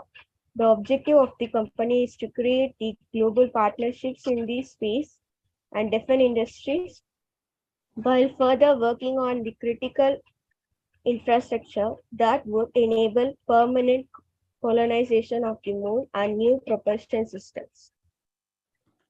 Thank you, sir. Now it's your time. Take this break. Well, thank you very much for having me here. It's an honour, especially to speak from Australia. What I've been asked to speak about today is partnerships and collaborations, and different ways to approach that on an international level. How does that work on a geopolitical level? How does that work on a financial level? How does that work on a local level? So in regards to partnerships and collaborations, well, first of all, my company deals with a lot of different countries and a lot of different which breaks down to a lot of different cultures and a lot of different viewpoints that everyone has, and a lot of the times it's completely different. So it's our approach is that identifying someone in the same area of interest you have, whether it's space or whatever it is like this, and then identifying someone who you think you can work with, and once you've done that, you engage that person. But with a lot of Western cultures, the approach is virtually a business upon business relationship, where our approach is a little bit different, where we approach somebody that we identify that we'd like to work with that organization.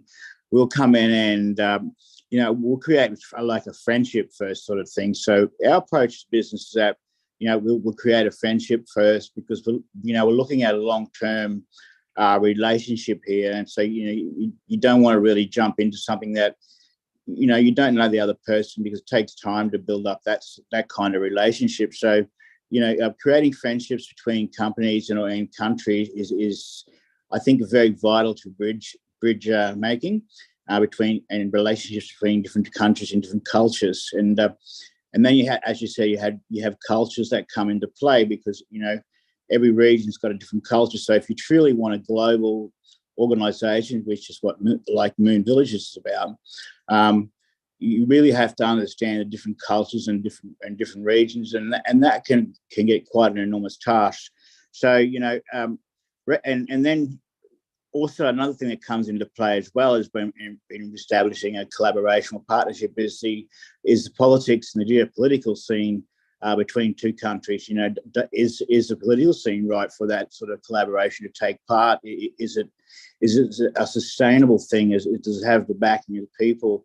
And all these sort of things come into play. So establishing, identifying a partner of strategic or financial importance, whatever you'd like to call it, negotiating that with that entity on a one-on-one friendship level sort of thing at first, and then building up a rapport and a relationship, and understanding the product that you might be looking at selling, or particular research area that you might be looking at researching on, and working together, then coming together, and you've found you've working with all those, even those parameters, you find a point of direction, and then you can come together on that point. And I think that creates more of an organic a business scenario where things just develop and they develop naturally. And I think those relationships are more long-term relationships that have much more innovative outcomes, because I truly believe the more competition you have in a particular area, the more innovation you have, because there's that pressure up there for people to perform and companies to perform, because it kind of creates a bit of a race, a bit of adrenaline rush for everybody. But as I said, getting back to our approach is that finding strategic partners and identifying friendships and trust and building rapport over a period of time. And that's really what partnerships and collaborations are, because, collaboration is virtually like a marriage, really. You're signing a contract with somebody, and, those particular clauses in those contracts can have lifelong positive things, or could have lifelong negative things. So you really need to have a good understanding of what you're stepping into, and as I said, building relationships first is a vital, important thing. So that's what I would suggest anybody who's looking to collaborate or looking to partner with any organisation, particularly in the space industry, is also not just identifying that you want to do something. For example, lunar operations. We hear a lot of people talk about lunar operations, which I'm totally supportive of, but we don't hear much talk in regards to critical infrastructure, and what that is basically understanding that humans, well, first of all, must, as a human living object, they must breathe. So they've got to breathe oxygen. And the next level is they've got to have water and food. So they're the first, that's what I mean by critical infrastructure. And you've got waste and sanitation that comes after that. So what I mean by critical lunar infrastructure are those, 3 or 4 critical things before anything happens. So getting those things into place, I think, is vital, and again, critical. So that's an approach that we have in regards to colonization. Is also like energy sources. Establishing, because there's so many different people, there's so many different ideas out there on how things should go and how things should work. Is identifying 1 or 2 of these technologies and going with them. Because at the end of the day, it's overwhelming, the amount of technology and ideas out there, and they all work, and some of them don't, and but they all seem to be on the same page. So if we can work together, like globally, it saves time, because what was a country's 15-year project now globally becomes a 5-year project. So and then that end goal becomes closer. So in regards to lunar colonizations, I think before anyone talks about having cities and that sort of stuff, we really need to totally address, and as in like a combined effort, those 3 to 4 subject matters that I've just brought up in regards to lunar colonization. So getting those in place is vital, because that when you've got that in place, that really allows the next step of, like, as I said, building and habitation, and you've got hydrogen, you've got oxygen. You've got water. It's all that. Those are like getting to sustainable culture. It's really what it's about in the lunar environment, and you really have to look at your local environment, what you've got to work with, and as identified by various satellites from different nations. You've got water, you've got hydrogen, you've got oxygen, you've got all the elements there, and setting up technology around extracting those elements, I think, is a really, really, really first baby step. So that's my little spiel. No slides, nothing, just me. Hope you've enjoyed it, and I'll hand it back over to you. Any questions?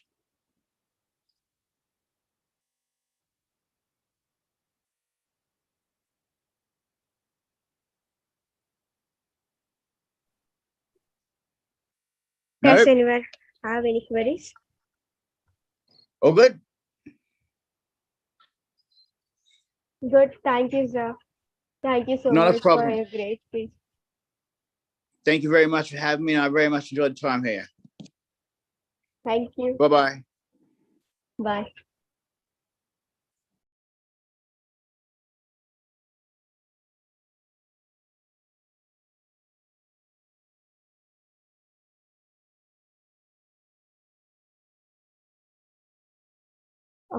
Let me welcome our next keynote speaker. That's Mr. Palo. Hi, can you hear me? Yeah. Can you see your bio? I can see you. Can you see me? Yeah, Okay, good. I can see you. Nice. I'll share the presentation. Okay. I will just stop my screen share.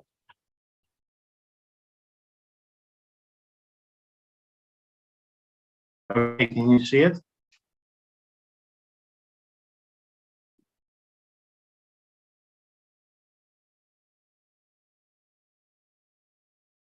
Can you see the presentation? No. I think it's loading. Yeah. Now Okay, it's clear. good. Okay, can I begin, or do you want to do an introduction? How does it work? Shall I say an introduction about you? Sure, absolutely. Thank you. Palo is an international student at the University of Houston, pursuing a Master of Science degree in Space Architecture at SICSA. He is originally from Italy and he holds a Bachelor of Science in Product Design from the Polytechnic University of Milan, obtained in 2022. He is a lifelong space enthusiast and he believes in the peaceful utilization of outer space for the benefit of humanity. That's why he migrated to United States in August of 2022 to pursue the world's only master's degree in space architecture at SICSA, which is considered the birthplace of this discipline.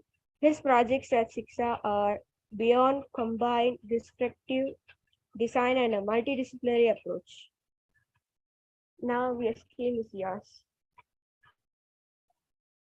Okay, so good morning, everyone. My small presentation will be about space architecture, of course, but mostly on the colonization of cislunar space, including technical, scientific, and also socioeconomic aspects. I've been investigating this project for quite some time now, and this is still a work in progress, which will lead up to my thesis next year in Houston. Thank you again for the introduction. I'll gloss over very quickly about my work, which you can see on the left of your screen. The top images are from the project I will showcase, while at the bottom is one of the projects that I've been doing lately about a colony to be established in a lunar lava tube.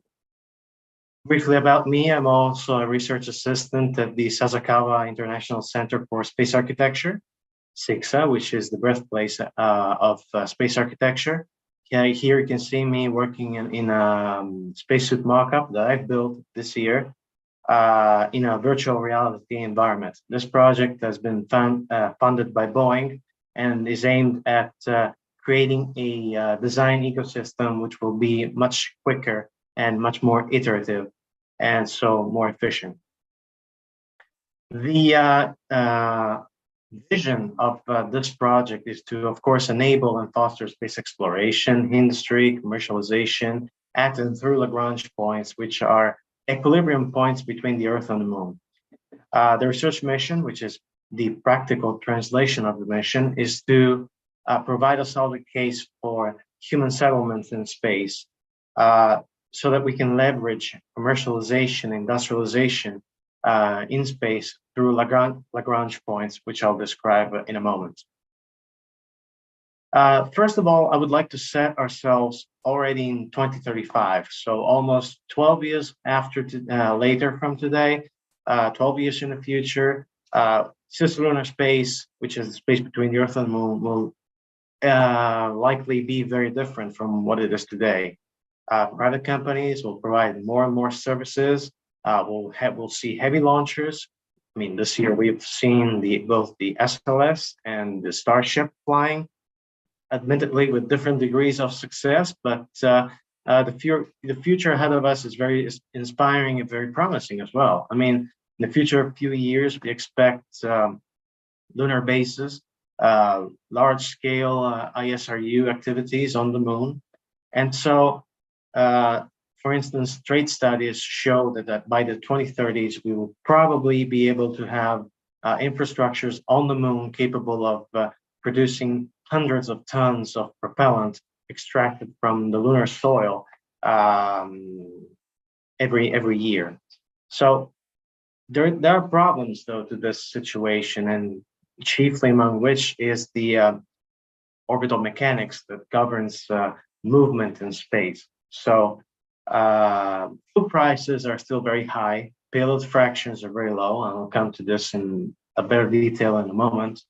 But we have to keep in mind that most of the energy that we use to reach even low Earth orbit is expended with a ratio of about 1 to 50. I'll come to those ratios in a moment, but we need to increase efficiency. That's the biggest takeaway, if you ask me, when we want to expand our presence in space and eventually also thrive in space as a species.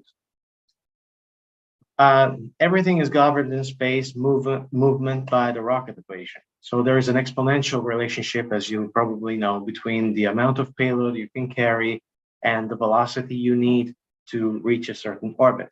To reach, for instance, orbits around the Earth, which are over 7,800 meters per second, you would have a mass ratio of about 1 to 50, which means for every kilogram of payload that you can bring to orbit, you need 50 kilograms of propellant, which is very inefficient. So if we want to achieve, or at least aim at a certain sustainability standard in space, we will need to rely more and more on resources that will be already available in space, chief among which is the moon, which is an enormous potential minefield that can be used to the benefit of all mankind, and also to achieve sustainability in space. So the potential for great lunar bases, very large fuel production already in space, but that fuel will have to be moved from the moon to other places, because not everybody needs to go to the moon. Many people, many customers will need just to stay in the space between the Earth and the moon, but they will want their mission to be long enough. This is one of the studies I've been looking at for my project, which is one of the most relevant, and it states very clearly that the delivery to markets, it's not existing. I mean, we've been to the moon last time in 1972, and since then, nothing, and therefore we don't even have a landing system today, let alone a supply chain that will create a logistics system which is efficient enough to enable sustainability of the business. So we have to deal with accumulation, management, delivery of ISRU obtained resources, which is in fact instrumental to the reaching of a sustainability standard in the space industry. The comparison between the different points at which these accumulation points can be established, let's say with a space station or a fuel depot, many candidates have been surveyed, chief among which the lower lunar orbit option versus the Lagrangian point number 1 option. Lagrange points, as you probably know, are points in between the Earth and the moon where the gravity between the Earth, the interaction of the gravitational forces of the Earth and the moon is balanced. Therefore, if you put anything in those points relative to the Earth and moon, they will stay fixed to those points. So these points can be ideal places for fuel stations. Now, let's imagine doing this, having a fuel depot in different locations in cislunar space. We have to choose an effective point. Lagrange point number 1, in fact, is very ideal because you can have direct ascent from the moon. You don't have launch windows. You have a lower velocity change needed, which means a lower fuel consumption, which decreases in an exponential fashion, as we know from the the rocket equation. And therefore, there is also a very negligible amount of energy that is needed to be captured by these points. Low lunar orbit option is not ideal because there are complex maneuvers to reach low lunar orbit, especially those that are at the equator of the moon. They're very unstable orbits because the moon is not, its density is not even, and therefore it's not an ideal choice. And therefore, Lagrange point number 1, I think, would be the ideal place to start the colonization of cislunar space. So how do we do this? Well, I said before that we'll have in the next few decades consistent production and significant production of large amounts of fuel on the moon. So we'll have to make those resources available in space. And the idea is to have a sort of terminal, a refueling terminal at Lagrange point number 1 to begin with by 2035 that will host hundreds of tons of propellant to be sold to customers. The design of this infrastructure is in fact a modular one, and there are many different modules that I'm going to describe in a moment. And the most important thing to remember is that the fuel that is stored here and that is sold to customers is moon mine fuel. It's not fuel that comes from the Earth with all the consequences in terms of efficiency and payload fractions I've discussed earlier, but it's fuel that is brought from the moon. The different modules of the refueling station have been designed following a sort of a harbor design philosophy, pretty much like a port. So we have this design analogy of moving elements like the space tug, which is I'm going to describe in a moment, movable elements, which are the sort of containers bringing the stuff around, and fixed elements to be located at the metaphorical port that we're going to build at the Lagrange point number 1. And so in terms of efficiency, we start today with a standard of a payload mass versus launch vehicle mass of about 1 to 20 or even 50 times. And if we have a system that will bring fuel from the moon and store it already in space, we can look at efficiencies which are much, much better. If we leave the moon, you can see that on the below right hand corner, you can see that we have a payload ratio of 1 to 3, which means for every kilogram of payload that we bring into space from the moon, we need to consume 3 kilograms of propellant. This is in absolute terms, doesn't sound like very efficient, but in relative terms, compared to what we have today, it's very, very efficient. Plus, in space, we are already in space, we can consume very little fuel to move around. The space tug is the workhorse of this system, starting from Lagrange point number 1, leaving it, going to the moon, collecting fuel that is already mined there. This is a logistics project, and then bringing it back to Lagrange point number 1, where the fuel is stored to be sold to customers. Calculations have been made about this small spacecraft, which is just a bundle of propellant, so that we will leave Lagrange point number 1 with enough fuel and to be able to carry out an empty payload module to be carried with lunar fuel. We land on the moon, we refuel both the payload module with the collected fuel for the customers and the space tug, and then we will leave the moon. And we will be able to have a space tug that still has enough fuel to make it back when it reaches L1, to make it back to the moon with enough fuel to carry another payload module, hence creating a continuous cycle, reciprocating cycle that is a virtuous one. And also this spacecraft is supposed to have a hybrid propulsion system, which is comprised of a solid part, which is made out of lunar soil, 3D printed lunar soil, and liquid oxygen. This is more convenient compared to cryogenic systems because we impinge just a small fraction of the fuel that is aimed at customers. And at the same time, we obtain a system which is relatively simple to manage, relatively cheap, relatively easier to design, and so on. Different payloads have been envisioned to carry all the different modules from the Earth. So we'll have the first launch, as I'm about to show in a moment.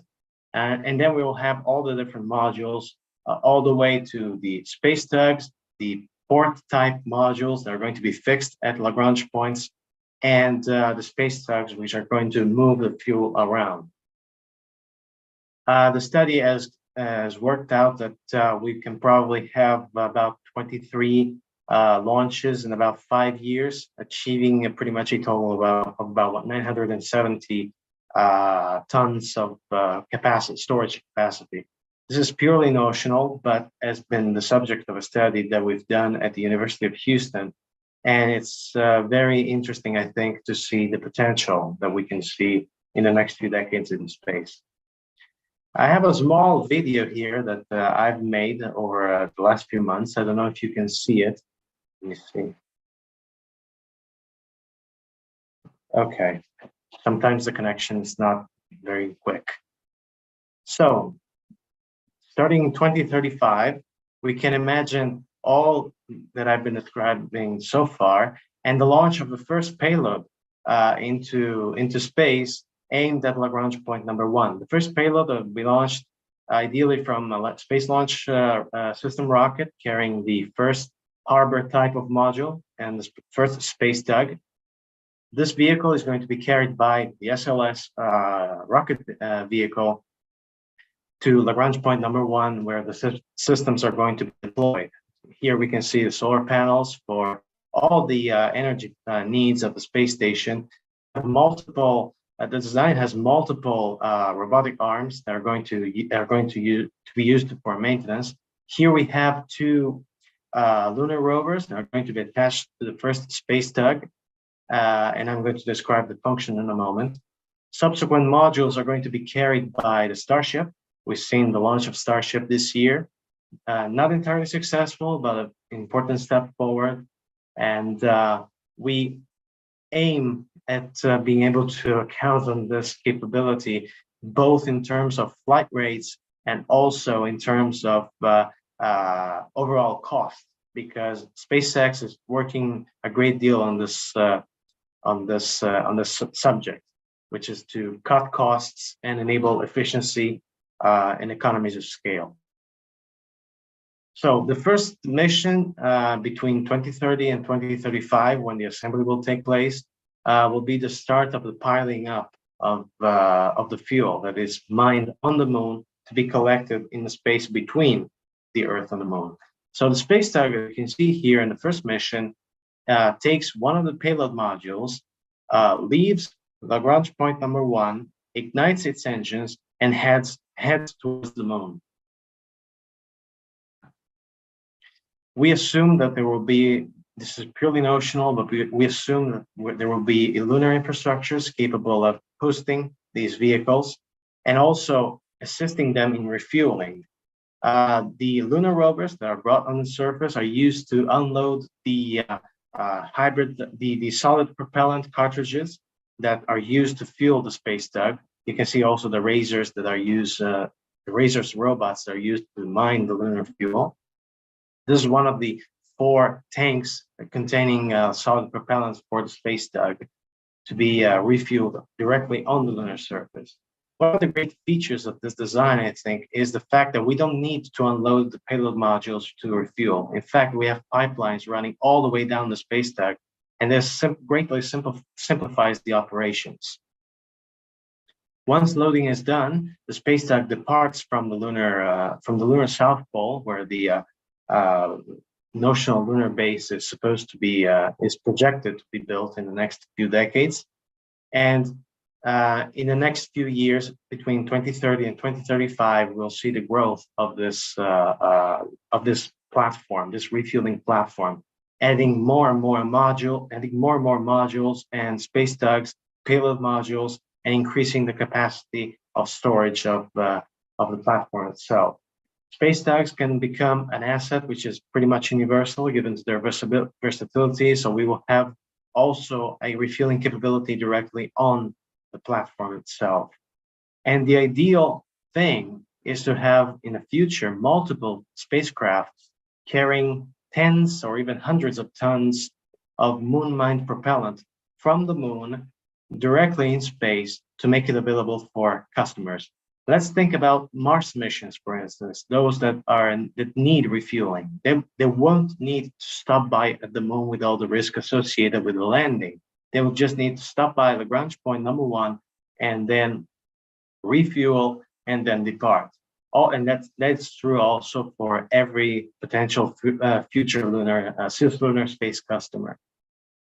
And here you can see that we can have a reliable fleet of space vehicles doing all these operations.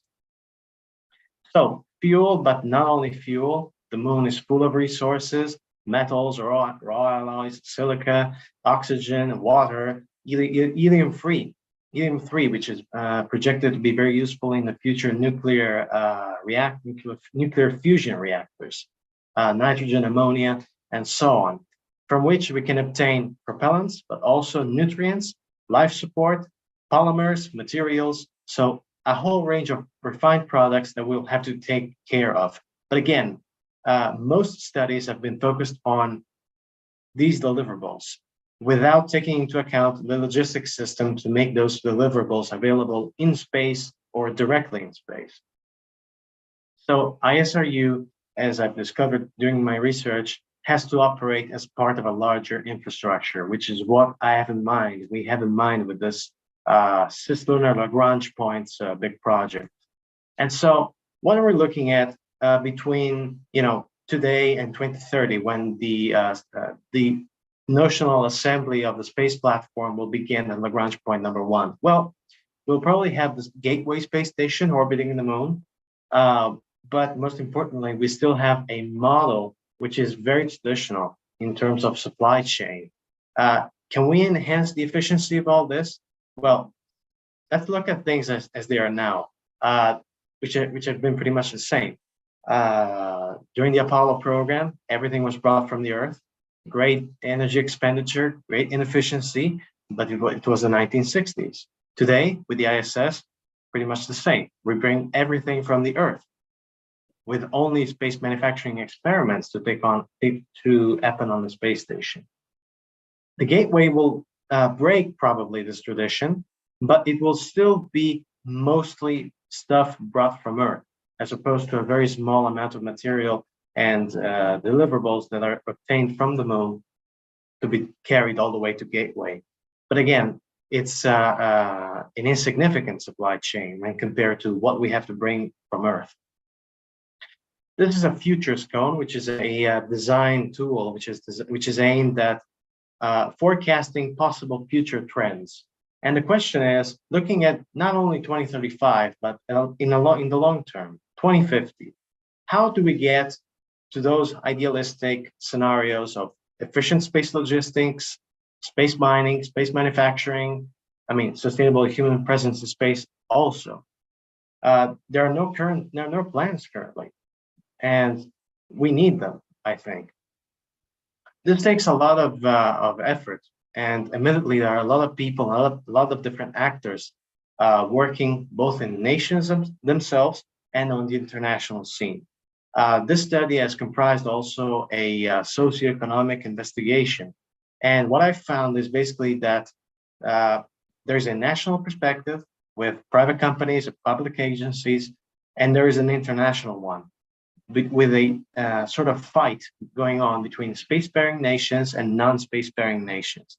The incredible thing to me, the interesting thing is that there is a pattern of behavior between the national perspective and the international perspective, with actors that behave differently in different contexts, but in a repeating pattern of behaviors. So let's look at the national, for instance, at the national context. For instance, the United States. We have private because it's the most advanced in the world. So I think it's a huge, good use case scenario. We have private companies on one side, which have a liberal, individualistic approach, profits withholding tendencies, and very good capability at making incremental innovation. So making things efficient over time. Versus public agencies, public space agencies, which have a more social, collective, profit reinvested oriented approach with a benefits share among the different players. And so public sector is good for disruptive innovation, basic research, reinvestment, high initial risks to be challenged. So given the fact that this is a generational project, given the fact that not a single company will be able to do this, but we need an ecosystem. We need to take the good things of both sides, in my view.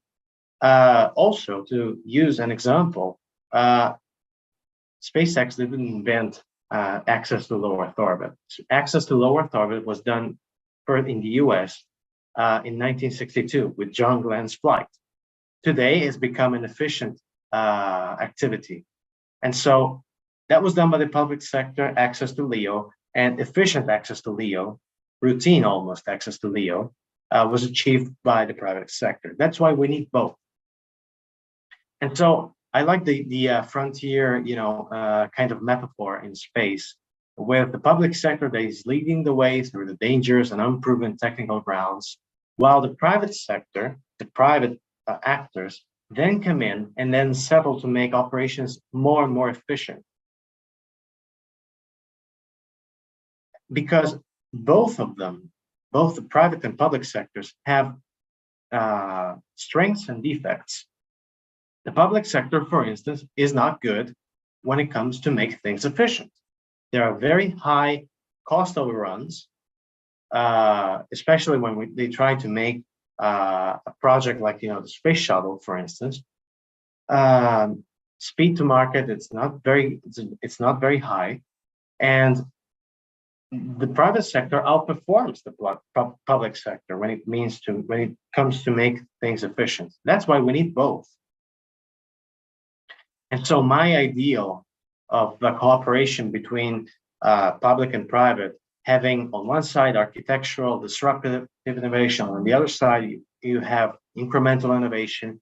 You have both. You have a symbiotic relationship between the two. And if you have a project which is projected to be in different phases, you can have very high project risk at the beginning, where mostly state-owned assets are tested, and a great deal of innovation is done.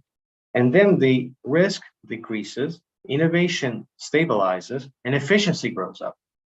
Then once efficiency is high and the risks are outperformed by the efficiency and the returns, then we can start another phase in increasing again the risk, with the state going in again, and then the private sector taking over in a symbiotic fashion at making things efficient. For the space architect, there is a sort of big picture involved, where we work in a multidisciplinary setting. We need to have a, pretty much like an orchestra director perspective. So the key takeaways for me are that one-off efforts, bespoke efforts, are that have to be carried out at least in the early phases of any phase of the project. We have to have modular design all along, so we can increase economies of scale, and we can improve ourselves over time because we have a self-learning process going on. We must have international collaboration to share the benefits, and I'll come to that later. This is important. I mean, I'm talking to an Indian association, and India is becoming one of the space powers. But India, I think, still remembers the time when when you people had to rely on spacefaring nations who had the capability to access space. Now you have it as well, but I hope you'll remember your past and work with other countries who don't have that luxury and assist them and create a symbiotic type of relationship aimed at sharing those benefits, because space is going to be beneficial for mankind, but we have to be able to share those benefits. And of course, virtuous cycles that have to be preferred with modularity. One of them is the trajectories to the moon and back, carrying fuel to be stored at Lagrange point number 1 and then at the other locations. And so we started from this, great amounts of resources on the moon. We want them to make them available. We want a sort of midpoint strategy, breaking into steps our way up to 2050. So in 2035, we can have a refueling station. This is the first stop in the plan. And then we can start using this platform to expand ourselves. We have a low number of repeatable modules, have we seen, which can yield scalable design. And therefore, we create a new supply chain, a new paradigm for supply chains in space. Supply chains that start directly in space with most of the valuable assets and deliverables that are already in space and made available to people in space. So we cut reliance on Earth-based resources more and more as we progress into the project. And now that we have this system, we can also expand ourselves to the other Lagrange points, because Lagrange point number 1 is not the only one. There are other 4 to be explored. In fact, there are 3 which are very useful. 1 is not very useful, so we'll focus on the other 3. And so we can expand on the strategy that I've already described, carrying fuel from the moon as a start, as a catalyst for all the other activities. And so here again is our futures cone. We can aim at expanding ourselves based on these designs to achieve those space logistics, mining, and manufacturing scenarios that we envision for 2050, and in fact are becoming bigger and bigger today. So in the 2030s, we can imagine a whole series of fuel depots to be located between the Earth and the Moon. One of them might be in low Earth orbit. Not sure about that. I've heard different feedbacks about this possibility. Not everybody was enthusiastic. I think it could enhance efficiency. It's not always true. We will see. But I think that refueling stations at Lagrange point number 1 and Lagrange point number 2 to be resupplied by continuous flow of fuel from the moon can be instrumental to expand ourselves, not only in cislunar space with Lagrange point number 1, but also into outer space, maybe aiming at Mars, if we have a mission that starts from Lagrange point number 2.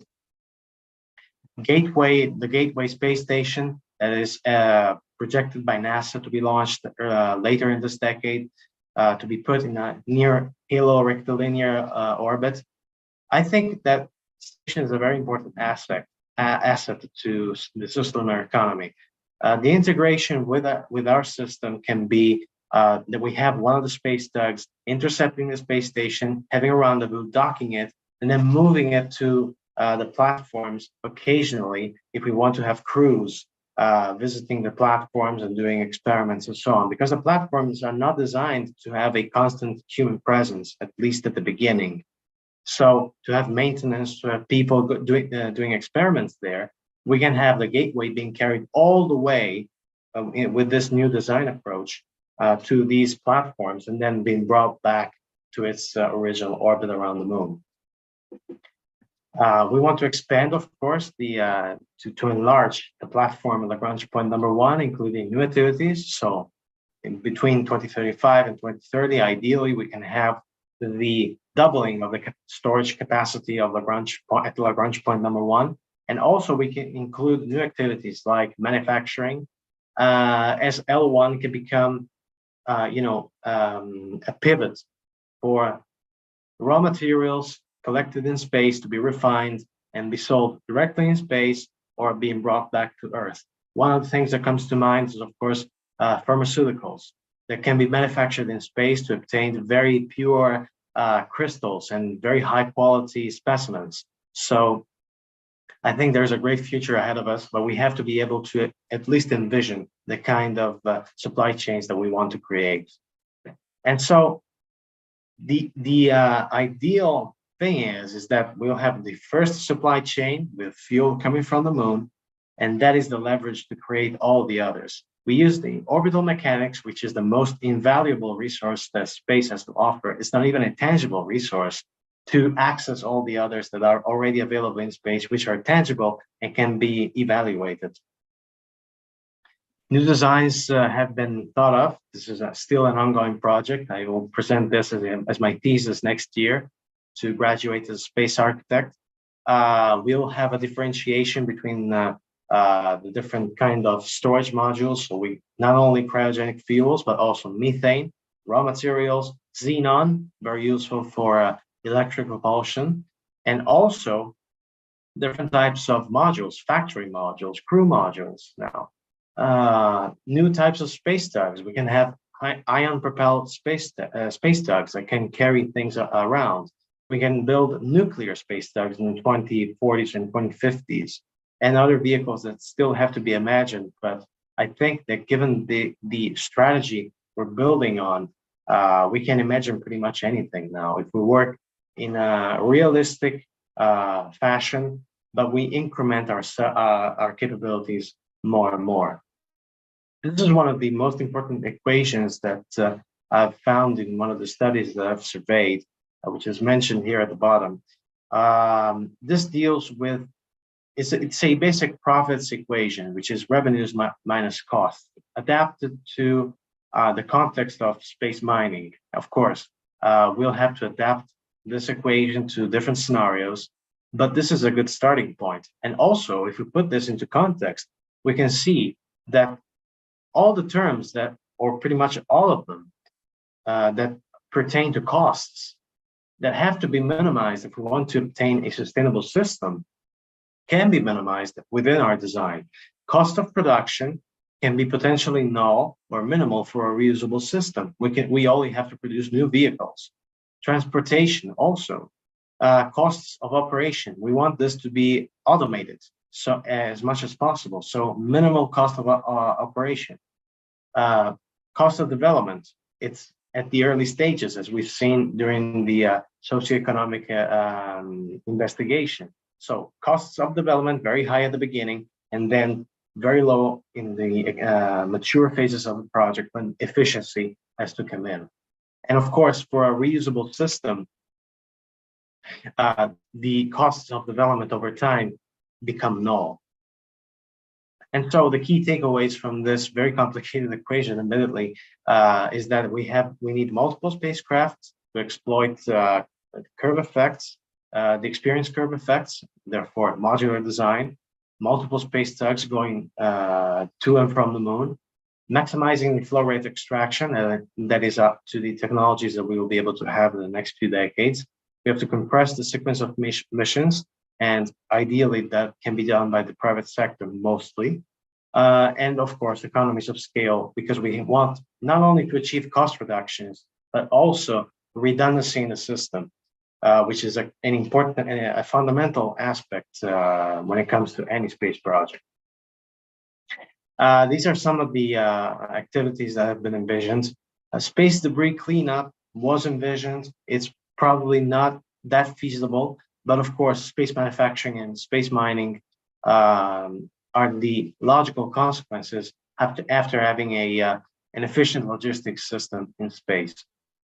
And space manufacturing, of course, is more than just 3D printing. There are many, many different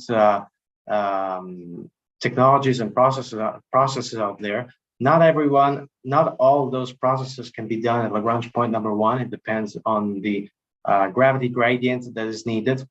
And so artificial gravity might be very difficult to achieve, but things like electron beam welding can be done. Friction steel welding, another thing that can be done. So another important aspect, given also the fact that it takes very low energy to leave Lagrange point number 1 and 2. So we can have manufacturing centers there doing a lot of work and a lot of deliverables and refined products, as we shall see in a moment. And so in the 2040s, when we will expand it, we'll have expanded to Lagrange point number 5 and 4, which are 60 degrees apart from the left and right from the Earth-Moon axis. These are very stable points, much more stable than L1 and L2, and they're very ideal for raw materials storage. So we can have materials that are very difficult to store there being stored safely because we can rely on the stability of those points. And given the small differential energy decrease that is needed to leave L1 and L2 as opposed to L4 and L5, we can imagine a whole supply chain sequence that starts with raw materials to be deposited at L4 and L5. L4 can become also a nuclear exclusion zone to test nuclear space tugs, given its stability, and L1 and L2 becoming manufacturing and logistics centers where semi-finished and advanced products are manufactured and then sold. And we can also have R&D in space at L4, for instance, with nuclear-based propulsion. And so the idea is to start in the 2030s, mid-2030s, with this kind of supply chain and end up in the 2050s with very small supply chains starting from Earth, and most of the materials to be obtained directly in space from the moon, probably even from near Earth asteroids, to be employed in this immaterial infrastructure between the Earth, Moon, Lagrange points. So what is the final design destination and the aim of this project? Now, we've discussed a series of steps. We said that we want an mostly incremental approach. And so we can create the demand and also provide a supply given this project. Space mining, for instance, can be demand driven because we will need more and more fuel to be sold in space now that we'll have more and more customers. And so space mining will be demand driven by this project. Space manufacturing will be both supply and demand driven because we will take part in the production. And at the same time, given the production we'll be able to offer, more and more people will be able to show their demand for such deliverables. And therefore, we'll increase that scenario and make it possible through a supply and demand driven kind of approach. While space logistics will be mostly supply driven because this is the core business, initial core business at least, of our project. And so these three scenarios are brought into the realm of realism and doability because of this very far-sighted project, but admittedly one that can be done with technologies we have and taking in also R&D as a factor. And therefore, all the sectors that I've described now, sustainable human presence, space logistics, manufacturing, mining, can become a reality, even though it will take some time. I mean, 2050 sounds like a lot of time, but it's not even that far because if you consider that it's only 27 years from now, if you take some historical perspective, the first flight of the Wright brothers, what is in 1903, and the landing on the moon was in 1969, 66 years apart. It's not that much. To conclude my small presentation, one of the most important aspects, of course, are international treaties. My research has shown that we have an enormous amount of treaties in space, and we have a great deal of idealism in those treaties, which means we don't have a pragmatic approach, which is needed when you deal with tangible resources to be managed in space. And today we have claims for economic use of space. The United States are the most far-ahead nation in this. They've approved the U.S. Space Act in 2015. They have the biggest growing private space industry. So all those things are a clear contradiction of the Outer Space Treaty.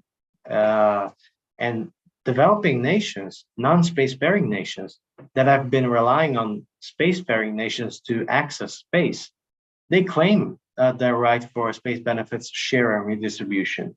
I think that they're right in claiming those rights, and because deliverables we will gain from space will make the difference for many countries. Precious metals, for instance, will be very important. And asteroids are full of precious metals. And so what I think we will see in the next few decades, even if this project doesn't happen at all, but given the current state of development of the space industry internationally, is that we will see a growing division between spacefaring nations and non-spacefaring nations. The first acting this time, because they're in the international setting, as liberal, individualistic, profit withholding kind of behavior, as opposed to non-spacefaring nations who are this time more social, collective, and oriented to profit share and reinvestment. And so we've seen this pattern already in the national context. But those the developed nations that in their own national scenario act as a socialist kind of actor, in the international act as a liberal one, which is very interesting, I think. But we'll have to come to terms with this in the future. One of the systems that I've been investigating, given also the fact that in space we don't have a concept of property, which goes against the Outer Space Treaty. One of the possible ideas, of course, but it will take a lot of reform, a lot of time, is the possible allocations of parts of the moon or asteroids, orbits at Lagrangian points. And so an international credit system that will champion peer-to-peer basis kind of trade of those assets. And so, again, as I said, national perspective, international perspective, same patterns, different patterns, or similar patterns sometimes, same actors behaving differently in different contexts. But again, we'll have to take this both of these perspectives into account. One of the things that no one considers is that if the private companies are going to take over the public agencies in developed countries, we can see a radicalization, for instance, of spacefaring nations in the international perspective. This is something no one is talking about. And so we will have to be very, very careful in dealing with all these factors. And again, we see a lot of idealism from developed countries in terms also of the narrative that is employed to convince people and to recruit talent. One of the things that my research has shown is that countries like the United States, where I work, do a lot of propaganda and a lot of idealistic kind of talk, as opposed to non-space-faring nations or nations that are they're making their first steps in space, which have a much more pragmatic approach to space. They're oriented to, for instance, Nigeria. They have sent many satellites up there with the only justification in such a country, such a poor country, despite its growth, that those satellites have a role in predicting floods, for instance, which is very important for the survival of such a big country and their population. And so least developed nations, I'm sorry to say this, but it's not about me, have to justify every expense they do in space. Every dollar that they spend in space has to be justified. And I kind of root for that approach, even in developed countries, where this kind of approach is, I think, lacking a little bit. And so this is the end of my presentation. I know it was quite long. Any question? Thank you for the invitation again. Looking forward to answer your questions if you have any.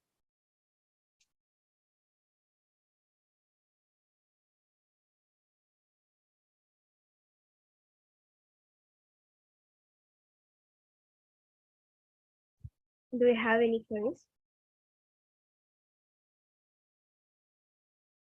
Any question?